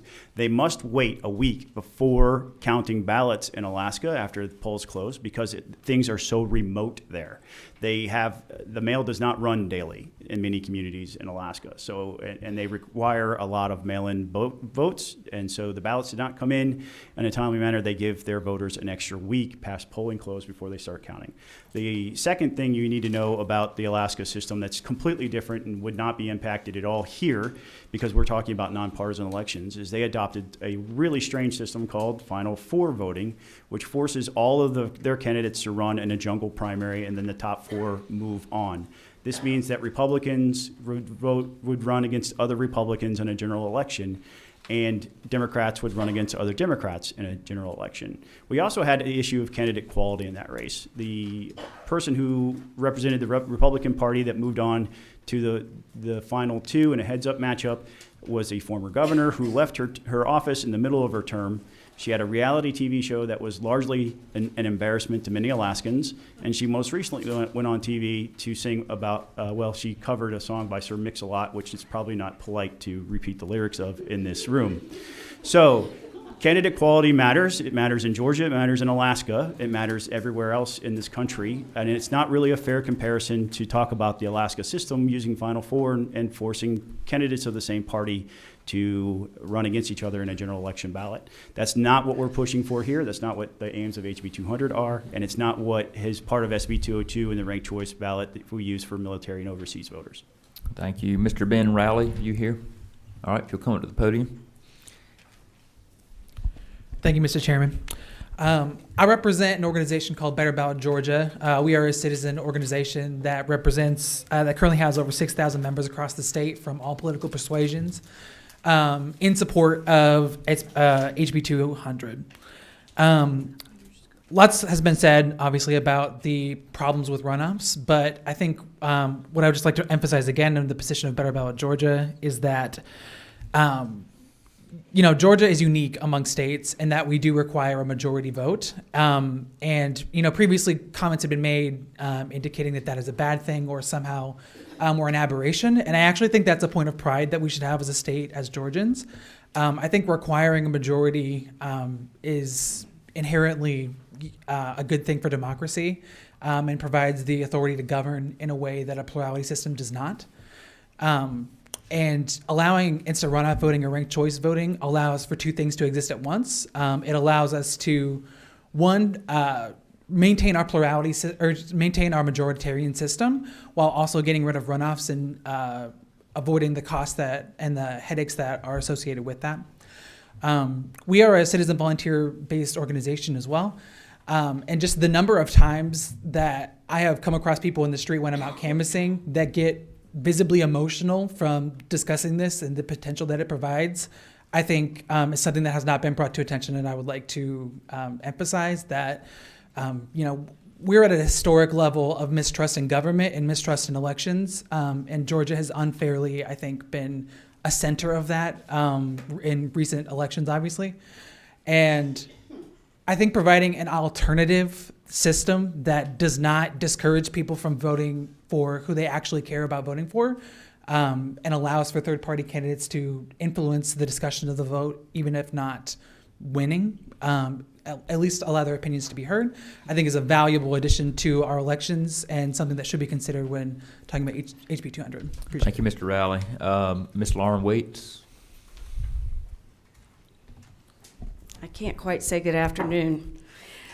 My name is Lauren Waits. I am a 20-year resident of the city of Atlanta and Fulton County, actually 24 years. This past year, I served as a coordinator of more than 30 volunteers who were doing ballot duplication and vote review panels down at the Fulton County Elections Warehouse. And we may be, with my colleague Kevin Muldowney, who I also see in the room, the only people who have actually handled ranked choice ballots in Georgia. I do want to tell you the system was easy. It was it was paper. It was paper because they're overseas voters. It was easy to understand. And in my opinion, it is an extremely fair system that allows the greatest number of voters to participate. To address one question I timed myself explaining ranked choice voting to my 87-year-old father, and it took about 19 minutes. So it's not something that we should do immediately and quickly or without comprehensive voter education. I just would encourage you to remember that we're already spending a lot of money on voter education. And so I see that more as a matter of shifting priorities and expanding our training. As a poll worker also, we should never be assisting someone at the ballot marking device unless it is critically necessary for assuring access, such as related to a disability.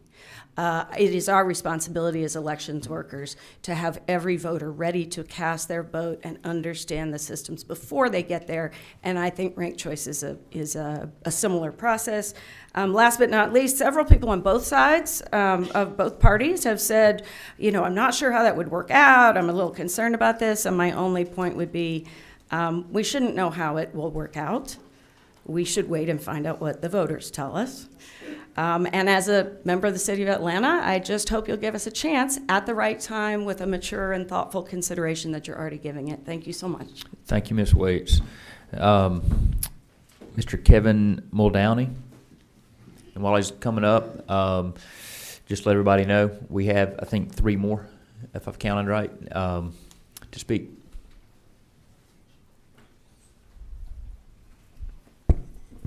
Good morning.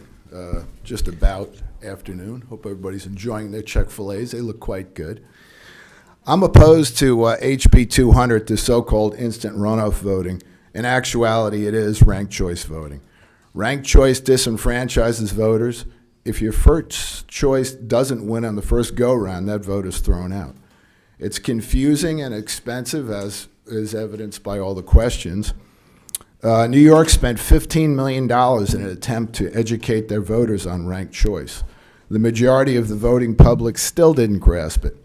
It's completely dependent on computers, especially if you've got more than 3 candidates. It is very difficult to audit. A majority of the voting public is still very suspicious of the role of computerized voting systems. A race in California in 22 using ranked choice voting had yet to be decided by mid-January. A much better choice is to lower the threshold to, say, 45%. I live in the city of Milton, and to save money in our municipal elections, Fulton County had given us a quote of $280,000 to run our municipal election. We're going to do it in-house with paper ballots, no machines, for about $60,000. So the machines are expensive, confusing, and if you really want to simplify things, that's the way to do it. Thank you. Bye-bye. All right, thank you, and we'll move to Ms. Cindy Battle.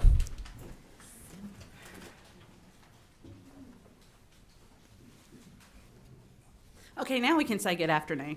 Again, my name is Cindy Battles. I am the policy director for the People's Agenda, and again, I am a big fan of ranked choice voting. I hear a lot of y'all saying it's difficult and people don't understand it. Y'all, my crayon-eating Marine son can understand how to do ranked choice voting. I promise. It's not nearly that difficult.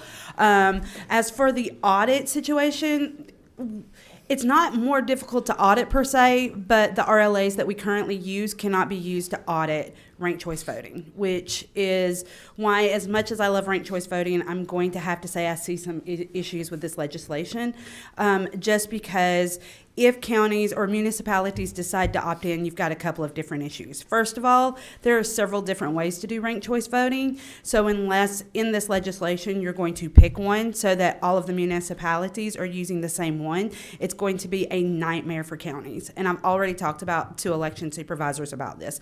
Literally Milton, Atlanta, and Alpharetta, 2 of them could opt in to ranked choice voting. Each one of the ones that did used a different kind of ranked choice voting. Atlanta used a runoff system. It's just too much.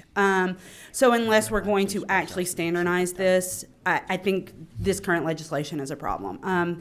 Going back to the other thing, I know that I've preached this all legislative session. If we're going to do this kind of thing, we've got to give counties and municipalities the money and resources to do it.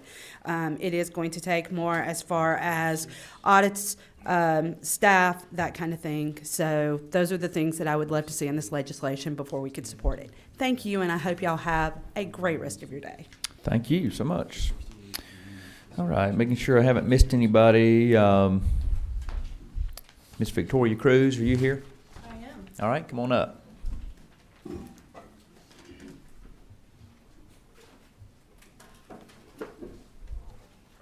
Hi, I'm Victoria Cruz. I live in Athens, Georgia.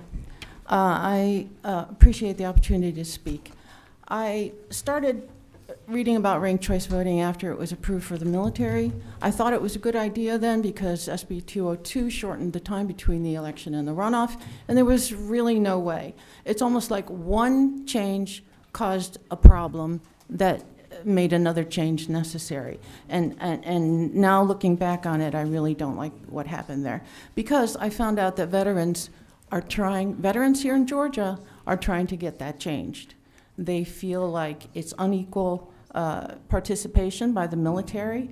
They don't get to participate in the runoff. They don't really know what happened to their vote. They put the ballot in and they just don't know. It is a confusing and chaotic way of voting. People have pointed that out. And it does ultimately disenfranchise voters because, especially the poorer, less educated, the older ones and the infrequent voters, they're going to come in, see a ranked choice vote ballot and not know what to do. And everybody keeps talking about majority. This is not a majority in ranked choice voting. This is a false majority because votes of candidates who don't make it up, their ballots are discarded. Up to 50% in some races that have been conducted with ranked choice voting, up to 50% of the voters have their ballots discarded. So the majority you get is a majority of the 50% remaining. At least 15 to 20% in all cases will be. It also allows and encourages participation of marginal candidates that may be funded by special interests. Well, they're talking here about a 3-candidate race. Ranked choice voting encourages, especially in nonpartisan elections, a big ballot. You could have a huge ballot, and imagine the confusion that's going to cause for people trying to fill that out. Delays in election results because the counting does take a long time, especially if there's a lot of, if the races are close. There has to be many rounds, even up to 8 rounds of tabulating, and you're relying on the machines exclusively. You have no idea how those machines are counted. A race in California had to be overturned because of a software problem. So this is not a good time to do that. And also, Alaska saw its lowest voter turnout since the 1970s when they first started to keep track because of ranked choice voting. And this is after over $50 million in voter education. $50 million.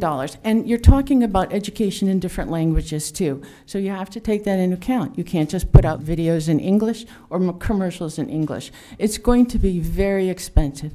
And in New York City, mistakes were made. 400,000 test ballots were included in the first count, which made it very confusing after that. We didn't know who won. And the president of the NAACP in New York City came out, and many leaders in the NAACP have come out against ranked choice voting because it is disenfranchising voters who don't understand the system. I really hope that you will consider it. States are now banning this. Maine and Alaska, which have it, they have been trying to get rid of it. They have almost the number of signatures they need to put the initiative back on the ballot to change voting back to the way it was. Alaska is not happy with the way ranked choice voting works. Thank you.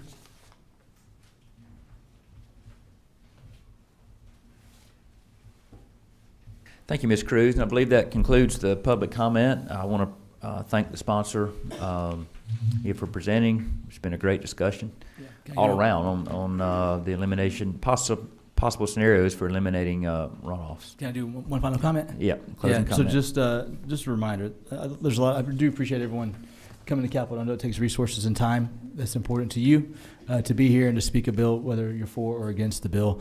The one thing I just want to say, again, this is for municipalities only if they opt in. A lot of the conversation, it seems like, votes not counting.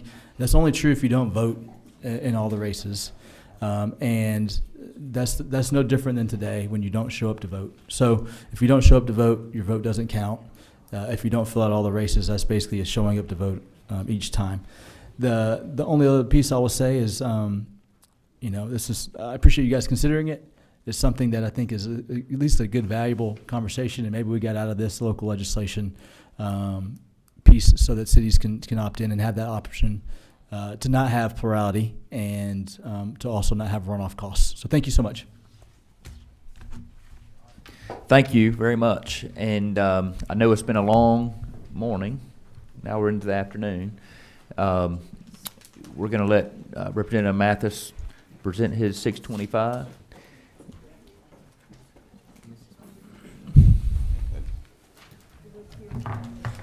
So get right into it. Thank you, Mr. Chairman. Representative Mathis. I appreciate y'all's patience. Chicken smells good. Just go ahead and have a good evening. Today, I bring you House Bill 625. I'm reading off LC 472314. This is something that we brought to this committee last year. It was tabled. We did meet during the summer, and we tried to fix some things. Chairman Taylor was the chairman of this committee at that time, and I'm pleased to say that she's a signer on it this time. But what this deals with is making the coroners full-time employees of a county, which a coroner is an elected official, the same as a sheriff, a tax commissioner, clerk of court, and a probate judge. It's one of the oldest offices in the state. It started way back when this country started. So a coroner has been, over the years, in some counties, has been deemed as a part-time or a contracted type position. But that is not true. A coroner is an elected official, as those others that I mentioned earlier. So what we're trying to do here is just set up a minimum salary for them and to make sure that they have a deputy coroner. Now, let me explain one thing, Mr. Chairman, if it's okay with you. In the state of Georgia, we have 159 counties. We have 4 counties that have medical examiners, that being Fulton, DeKalb, Gwinnett, and Cobb. All right, the rest of the counties, excluding Clayton. Clayton has a different situation going on right now, and as we speak, it is being worked on to get that fixed. But the other 154 counties in the state have coroners and deputy coroners. And what we're trying to do is get the coroner's salaries and compensation for their work, their supplies, and those type things up to a par that makes sure that we keep competent people in these jobs. When you talk about a medical examiner, you're talking about major money. On the scale that you'll see in this bill, there's not one, even the largest county that we would service as a coroner even comes close to what one medical examiner costs, not one. Most counties in these 4 counties that I mentioned have more than one medical examiner. A lot of people don't understand the medical examiner does not actually go to the crime scene to take the information and evidence of what they're going to do to make a determination on cause and manner of death. They send out death investigators. They go out, get the information, come back. These forensic doctors do autopsies and other tests as blood alcohol and toxicology, and others. There's many things. They do DNA, they do all types of things. Gunshot blood splatter, they do the trajectory. All these things are done. So we are provided that in the 154 counties by the GBI Crime Lab. And when we take a loved one or a victim to the crime lab, that autopsy is done. But all the investigation is done through the coroner's office, the law enforcement office, and or if some EMS or others, all that information is put together so that we can determine what the main objective of coroner is to determine cause and manner of death. And when we do that, that is what the coroner's job is. Now, this is a 24/7 job. We do not know when accidents are going to happen or where homicides or where unattended deaths are. So these coroners are on call all the time, as is some deputy coroners that are filling in for the coroner. So what we're trying to do is to make sure that you understand that the situation that this state is in right now, we need to solidify and keep this system strong. We, in the last 2 years, I know, have put money in budgets to try to hire crime lab forensic doctors with no takers. I know in the supplemental budget it was put back in the budget. I know that we have done that this year. We have increased the amount of scientists and technology that they can do the blood alcohol and toxicology reports. So we are trying to deal with that. We're short on death investigators. We're short on forensic doctors. So if the coroner system in Georgia, which has worked, and there's bad apples in everything, I understand that. But for the most part, and for most counties, they're already doing what we're asking. It's just some counties are not. And we're trying to get this to a level playing ground so we can have quality people. We did take into consideration there's some very small counties at the request of former Chairman Taylor to lower the amount of money for some of these smaller counties. But these jobs are very, very important. When you're a coroner's, you don't want to see a coroner until you really need him. You don't realize how bad, things are until the coroner walks in. I understand that. But here's the other thing. If the coroner, he or she, does not do their job correctly, it can be traumatic. We've had cases that I know that Representative Gaines just worked on, cold case. He and I talked a good bit about it. It took 10 years for a death certificate to be signed, which is just, I cannot fathom that. The other thing is, if you don't get these death certificates completed, families cannot get retirements, they cannot get insurance, they cannot sell real estate. It's very, very, very important. And so what we do, I know it's going to cost some counties some money. Some of the counties already, as I've said before, meet the criteria, but some do not. And what we're trying to do is to make sure that these counties that don't, that we can get the coroner's salaries to a method and a way that we don't have a lot of unqualified people and we don't have attrition. We're fighting that up here now, Mr. Chairman. You know that. We've been putting money in every department in the whole state. We all just went through the budget. We saw what we did. So that does matter. Representative So Mathis. at that, I'm ending. All right. Well, thank you. Can you give us an idea of what a coroner's salary is or the range? Well, we get $250 per call. Now you got some coroners that they have a salary set. Like in our county, for example, you got about a $15,000 and half of that for a deputy coroner. Now I can't tell you exactly the scale like Bibb County. See, Bibb County does probably 1,000 calls. You got Houston County probably does 600 calls. I can't tell you what Chatham, Muskogee, Richmond, and those are huge. And they all have they all have deputy coroners and they have staff to do the paperwork. Smaller counties don't. So it ranges from just about nothing except for the call up to some counties do have vehicles that they provide for their coroners, some don't.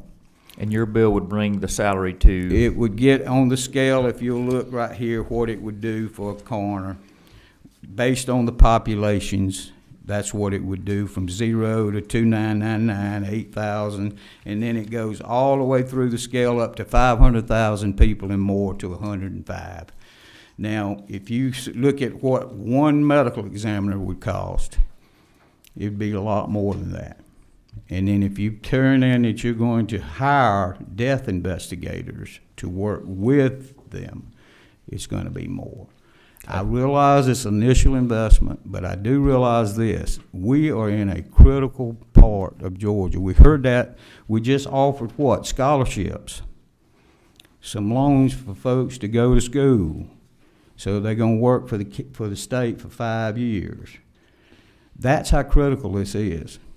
Even in my little county at one time, we had to wait almost 2 weeks to get a loved one taken to the crime lab. There were 140-something cases backlogged. And we have Macon that doesn't run full. We have Pooler that doesn't run full. It's a crisis, and it's sad. So we're trying to help that. Okay, we're going to take a couple questions. Representative Nellowitz. Thank you. And this question is actually related to why I followed Representative Thomas out, because he had a bill I was reading this bill. I'm like, when did we talk about coroners? And it was in transportation. We had HB 52, which is the agency bill. And in lines 92 through 99 of that bill, it talks about, and I'm not asking y'all to look at this, it just basically allows it allows coroners, if they can't be at the scene of a fatal accident on an interstate, to appoint basically like to designate a coroner. And I guess that's more like a designated coroner, and that's what I wanted to clarify. Would that designated coroner be subject to that $250 fee? They're not actually a deputy coroner.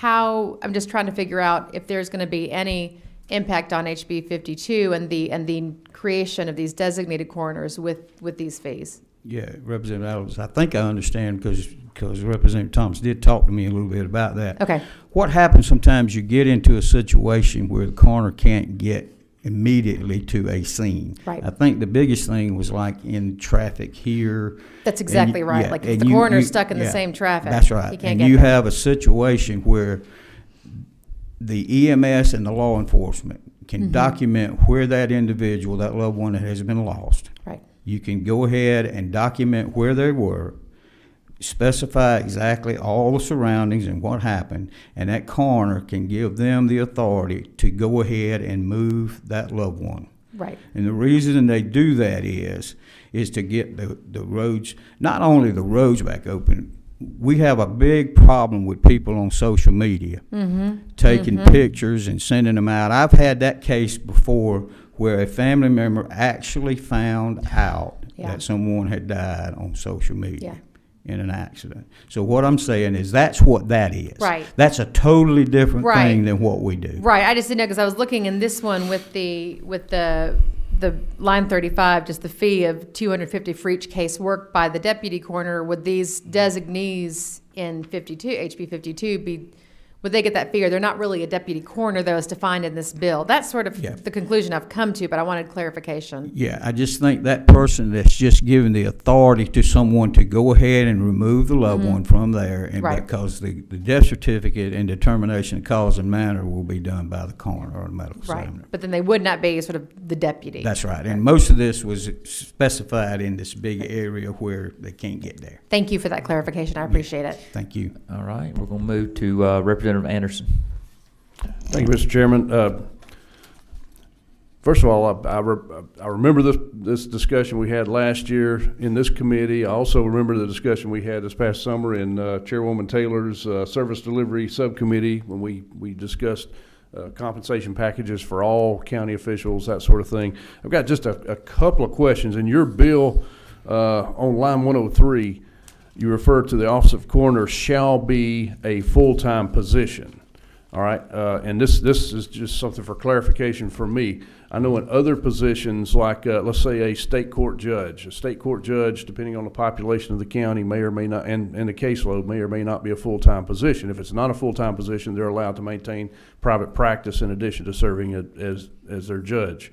By defining this as a shall be a full-time position, will that preclude our coroners from doing any? I know a lot of, and yourself and many others we know, coroners many times come from our funeral home industry and other industries related to that. Would this preclude them from being able to serve in other capacities if they're considered a full-time? It would some. Actually, it caused me myself. I was a coroner and I had to resign to run for state representative. So, but what I think this Representative Anderson mainly is trying to clarify that the coroner's office in some areas has been called part-time or contracted. What we're trying to tell you is that it is a full-time 24/7 job. You have to make sure that that county is covered, either with a coroner or a deputy coroner.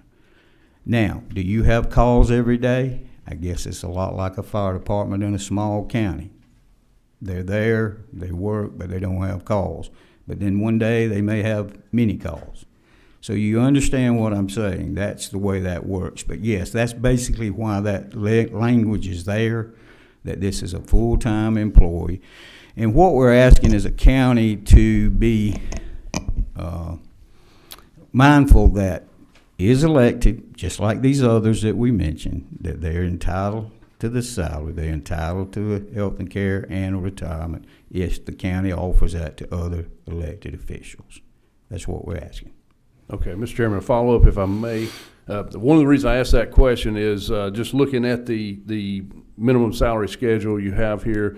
For example, one of our smallest counties in the state, Tyler County, population based on this past census of less than 1,600 people, and that would put them at the $8,000 minimum salary range. It's going to be hard to find somebody doing that that being their full-time job. Yeah. And I know in some cases it may be up to the county and their human resources requirements as to whether that person can carry another job while being classified as full-time. Just the shall part concerns me a little bit, and the way that's worded. I get it. And then just, again, I'll, in the interest of time, I'll follow this up real fast with another question, or another comment maybe. The county officials that you're likening the coroner position to are all what we consider the basic four constitutional officers. That's correct. I know there was a bill a few years back that would have classified coroners as a constitutional officer. I don't think that ever actually made it all the way through. It did not.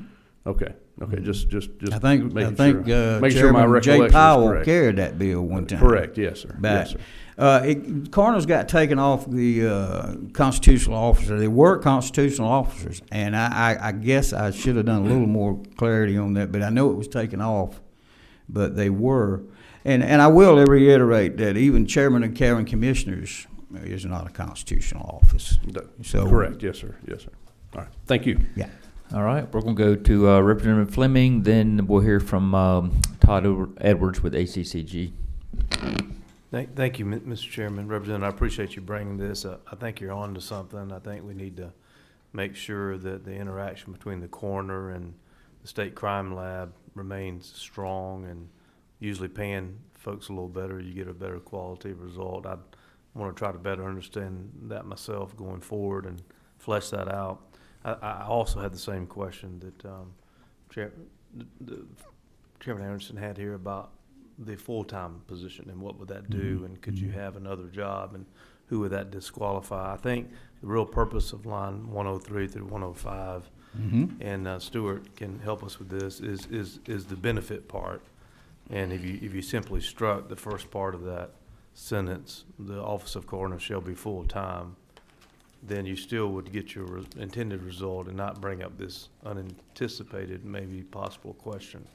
So, I mean, I think that resolves that without really making a change to what you're going to do. If we were to move ahead with the bill, we might want to amend that. But the real thing I was sitting here trying to figure out was, what is this going to do to the county salary structures around the state? I don't know about coroners, but quite often your other county officials are paid, in some instances, it's all over the board, based upon what the sheriff makes or based upon what the Superior Court judges make. And one of my questions was, could you actually lower the salary of a coroner by doing this somewhere? Maybe so, maybe not. Along those same lines, I wonder, I know sometimes local legislation requires counties to have a certain amount of assistant magistrate judges. I don't know if counties are required to have a certain amount of assistant coroners by local legislation, but it wouldn't surprise me at all if they did somewhere around the state. And you would be giving a person a salary, and then by the code, they'd have to be required to have 3 possibly deputy coroners. And so I'm trying to think through my mind the effects of all that, and it gets real complicated. So I don't know if you can comment on any of that or not. Well, I'd be open to, if we can make clarity to this, I'm all for that. I think what the intent was to make sure to the counties that are saying that we were part-time or either a contracted type position, although we're elected and have to run election, have to go through the ethics, a coroner's office has to go through the ethics just like we do with ours. So I just wanted to make sure that it is a full-time position that but you can have another sideline job. A lot of them do. I think this is a sideline job for a lot of us, what we're doing here at the State House. So we tried to be fair on the amount. I know that Georgia Coroners Association has worked hard with this, especially Mr. Ted Bearden, which is the coroner up in Dawson, I believe in Dawsonville. And so, if there were some things that can make this better, I'm absolutely up to, because I do see in the long run that if we don't keep this strong with the problems that we're having recruiting and keeping folks that could do the MEs, you can imagine what it will cost counties if we don't do this in a good way. If I may, Mr. Chairman, just to give you an example of what I was trying to calculate in my head. I texted a few county managers while I was sitting here about what do they pay, and one of them I texted would fall into the line 58, the 20 to 28,000, paying 30 grand a year. The county manager I texted, they currently pay the coroner $12,000 a year and $175 per case he goes to. And so if you start doing the math there, I don't know if they have 100 deaths or not in that county, but you're getting real close to whether or not he makes more under his current plan or under this one. And that's the math. That's right. That's right. That's the math and I'm I trying to think do if in my one head, makes more, that whatever they make, it supersedes whatever the schedule is. It's kind of like if you've been in office for several years and you make more. So this is a minimum salary. This is beginning. This is beginning. Okay. Yeah. So now what this would, let me clarify. I hope I'm not wrong. If a coroner is not making this now and has been there, it's going to get it up to this. Do you see what I'm saying? So it is indeed a minimum salary, not a salary. That's right. That's a big difference. That's right. And I see that on line 49 now. Yes, I sir. see that. Yeah. Yes, sir. Thank you. Well, thank you. I really want this to work. I want it to be good for the counties. I want it to be good for the state. I'm not trying to be here to do anything, because we do have it affects all of us one way or the other. We've already heard testimony in a lot of places, as Representative Allowitz said and Representative Gaines. I mean, it just needs to be looked after. Yeah. So if Mr. Edwards will come on up to the podium, we're going to hear from him. And I know it's late, everybody. So we're going to wind down here with Mr. Edwards. How much time do you think you need to give us your... I'll do it as quick as possible, sir. I understand the day is getting late, and will be as brief as I possibly can. I certainly appreciate Representative Mathis bringing this bill for the committee's consideration. It has been something discussed. Since I've been here over 19 years, several times, efforts to constitutional officers, pay increases, et cetera. We certainly appreciate the job coroners do. It's very important, essential in our state. I just want to go over a couple of the provisions which raise concern to ACCG and why we would be opposed to this legislation. And I'm going to go through it pretty quick, right down the lines if you have the bill in front of you. Lines 14 through 16 state, if you look, a deputy coroner shall be appointed for each county. No more than one additional deputy coroner is at the discretion of the coroner. Move that forward over to lines 26 through 29, and this takes out the language that there should be a limit of one coroner per county, and allows any additional coroners, if I read this language correctly, to be appointed however many a coroner would like at the discretion of the coroner. So we take it to limiting it to 1. If there was to be more, that would have to be approved by the county, to now saying it's unlimited and solely at the discretion of the coroner. Well, to me, that means I could hire any of you or sign on with any of you to be coroners. Joe in the room, Susan, perhaps up to 12. Where does that end? Well, whatever that number is, right here in lines 32 going down to 38, that deputy coroner, whatever their salary may be, would get 1/2 the coroner's salary, or a salary equal to 1/4 of the coroner's salary, and that's plus the $250 investigation fee. Again, unlimited, all guaranteed salaries. Another dangerous precedent being set here is putting statutes or salaries and statute for non-elected officials.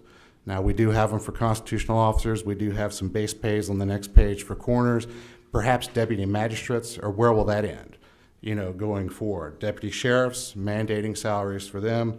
Deputy clerks, perhaps the secretary in the probate's office. Again, that's very dangerous precedent. Going over to page 3, and it's got the population brackets. A lot of questions were asked about salaries. This is a major change in Georgia state law. Currently, as you'll see, the 3 lines that are crossed out, what has been in statutory base salary, what we call it, are just for populations up to 35,000 or 34,999. This bill increases that to cover all coroners in all counties statewide. There was some discussion of whether or not they'll do better or worse with this salary, but this is a great change for most counties. But add to that, whatever number is in here, they got every time a state employee gets a pay raise, coroners do as well. $5,000 would have been last year. In the FY24 budget, there's a $2,000 state pay raise. That also goes to coroners. In addition to that, you've got to add a 5% pay increase for every 4-year term served. And up until this point, death investigation fee. So it's never quite what you see in salary. It goes up from there. Add to that any local supplements. You mentioned Baldwin County earlier. Counties, the tools are already there to increase both the coroner salary and their work budget or workforce, whether it be a car, office space, etc. Some of these coroner salaries are guided or determined by local act. A lot of them are guided by local supplements in addition to what's in the salary. Coroner goes to the county commissioner, we need more money for this. They work together, local supplements in place. So locals can already do this. So can you as legislators. If you feel that your coroner in any particular county is not being paid enough, you can address that through a local act. The point is, the tools are already here. I'm almost done, Mr. Chairman. Just a few more points. I'm skipping forward to a line that was referenced earlier on line 103. Starts off with the officer of coroner shall be a full-time position.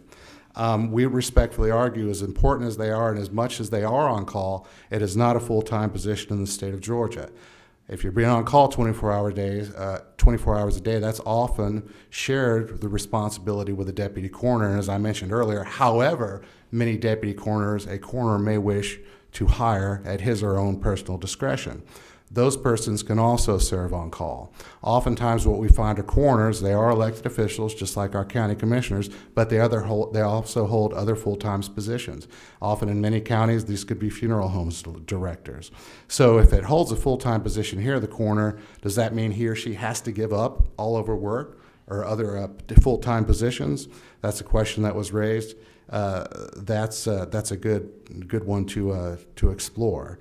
And would they be required to give up those other jobs is another question we have. There are references that the coroners were constitutional officers, that they were taken out at some point in recent years, perhaps 1983. The truth is, ladies and gentlemen, as defined by other constitutional officers, coroners have never been one.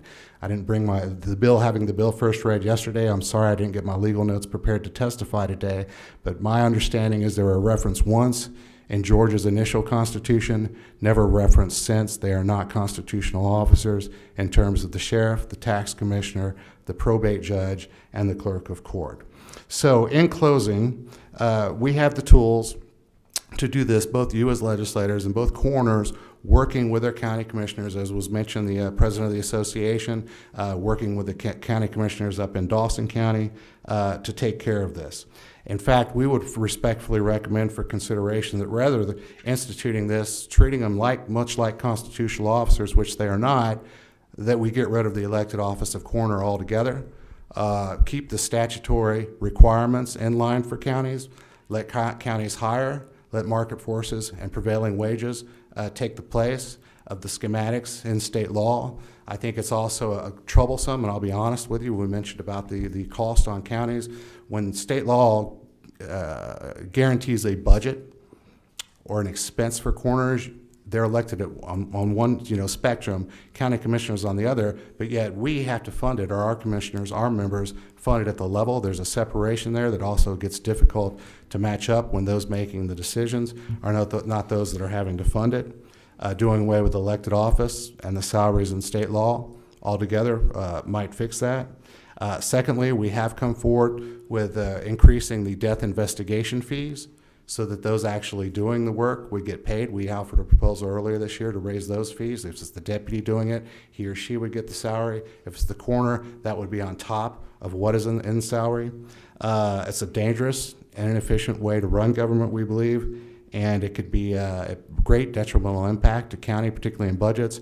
And lastly, I would note that the effective date of this bill, since it does not have one, would be July 1st, 2023, giving counties very limited time to adjust their budgets for unforeseen circumstances. Yes, we know what the salaries are here, but again, that would depend on however many deputies the coroner, he or she, wishes to bring on. I thank you for your time and consideration. I'll be happy to answer questions. Again, this is not against coroners. They do a great job. They serve a very valuable purpose in the state. We respect that. But representing county commissioners, the budgets, those elected and accountable to the taxpayers, we have those concerns. Thank you very much. All right. Thank you, Mr. Edwards. We have a few questions, and I think what we're going to do is call this a hearing only with the possibility of doing a meeting Monday morning first thing after the sponsor has time to kind of absorb some of these comments. Sure. And, but we'll take a couple questions. Representative Gullett. You. 2 quick questions. Yes, sir. One, I know you say you respect the coroners, but then you say you want to get rid of them. No, So I didn't say the elected office, sir, the elected aspect of it. Okay. That's a nuance. I'm not sure you're threading in my mind. But number 2 is my county commissioners, when we raised or when we gave raises last year, the $5,000, or maybe over the course of 2 years, whatever, $5,000 last year, my county commissioners got a raise. Mm-hmm. So I know you spoke as, hey, the coroners would also get a raise in this period. My county commissioners got a raise as part of that. Certainly. And so elected officers are, especially on the local level, or the county commissioners are in charge of the budget, and that's the responsibility that they have, that they sign up for to do. And the coroners have a job of what they do. And although the coroners don't do their budget, don't say how much money they're going to get from the county commissioners, I think that's just the branches of government, at the local level working. And so, I don't know how you complain against the raises that could happen in the future too, when the commissioners are getting the same thing, at least in my county. So, I appreciate your thoughts on it. I appreciate always the counties, always looking out for the taxpayers and always hesitant to anytime we spend money to be okay with that. And I really do appreciate that as a taxpayer. Just want to make sure that we're not, getting rid of the elected office of coroners, putting the commissioners kind of in that business now, and I'm not sure that's really what it's not what this bill addresses, but I'm not sure that's even a good policy. It seems like you're almost against coroners versus against this particular thing. Well, first of all, yes, you're absolutely right. Anytime state employees get a pay raise or a COLA, it applies to many officers, including county commissioners. And I wasn't necessarily disapproving with that. There was clarity asked on what they were paid and the pay scale, but I did want to pull that in just to point out that oftentimes it's not what's actually listed in here. You start adding on top of that, whether it be supplements, longevity increases, the COLAs given to state employees, and that it does apply to many officers. I wasn't faulting that, just trying to bring clarity to what salaries actually are once you put them into statute and going up from there. Again, we're not against coroners working. Someone at the local level to serve and to carry out the state responsibilities as listed in statute. I was just putting up an alternative for consideration rather than having an elected office, having an appointed office, or have to let the market wages prevail. And if counties are not paying enough, then certainly if no one would apply for that job, they would raise it. And again, y'all could do it by local act and require that. But it meant no disrespect to corners themselves, just the elected office. Mr. Edwards, for clarity, is that the position of ACCG? I was just giving recommendations here. Again, when bills move this quick, we have not had time to take it before our policy council and get a position. I can tell you from last year's legislation, which mirrored the components and the salary increments, we were opposed, and they did take a position on that. Okay. Understood. All right, thank you.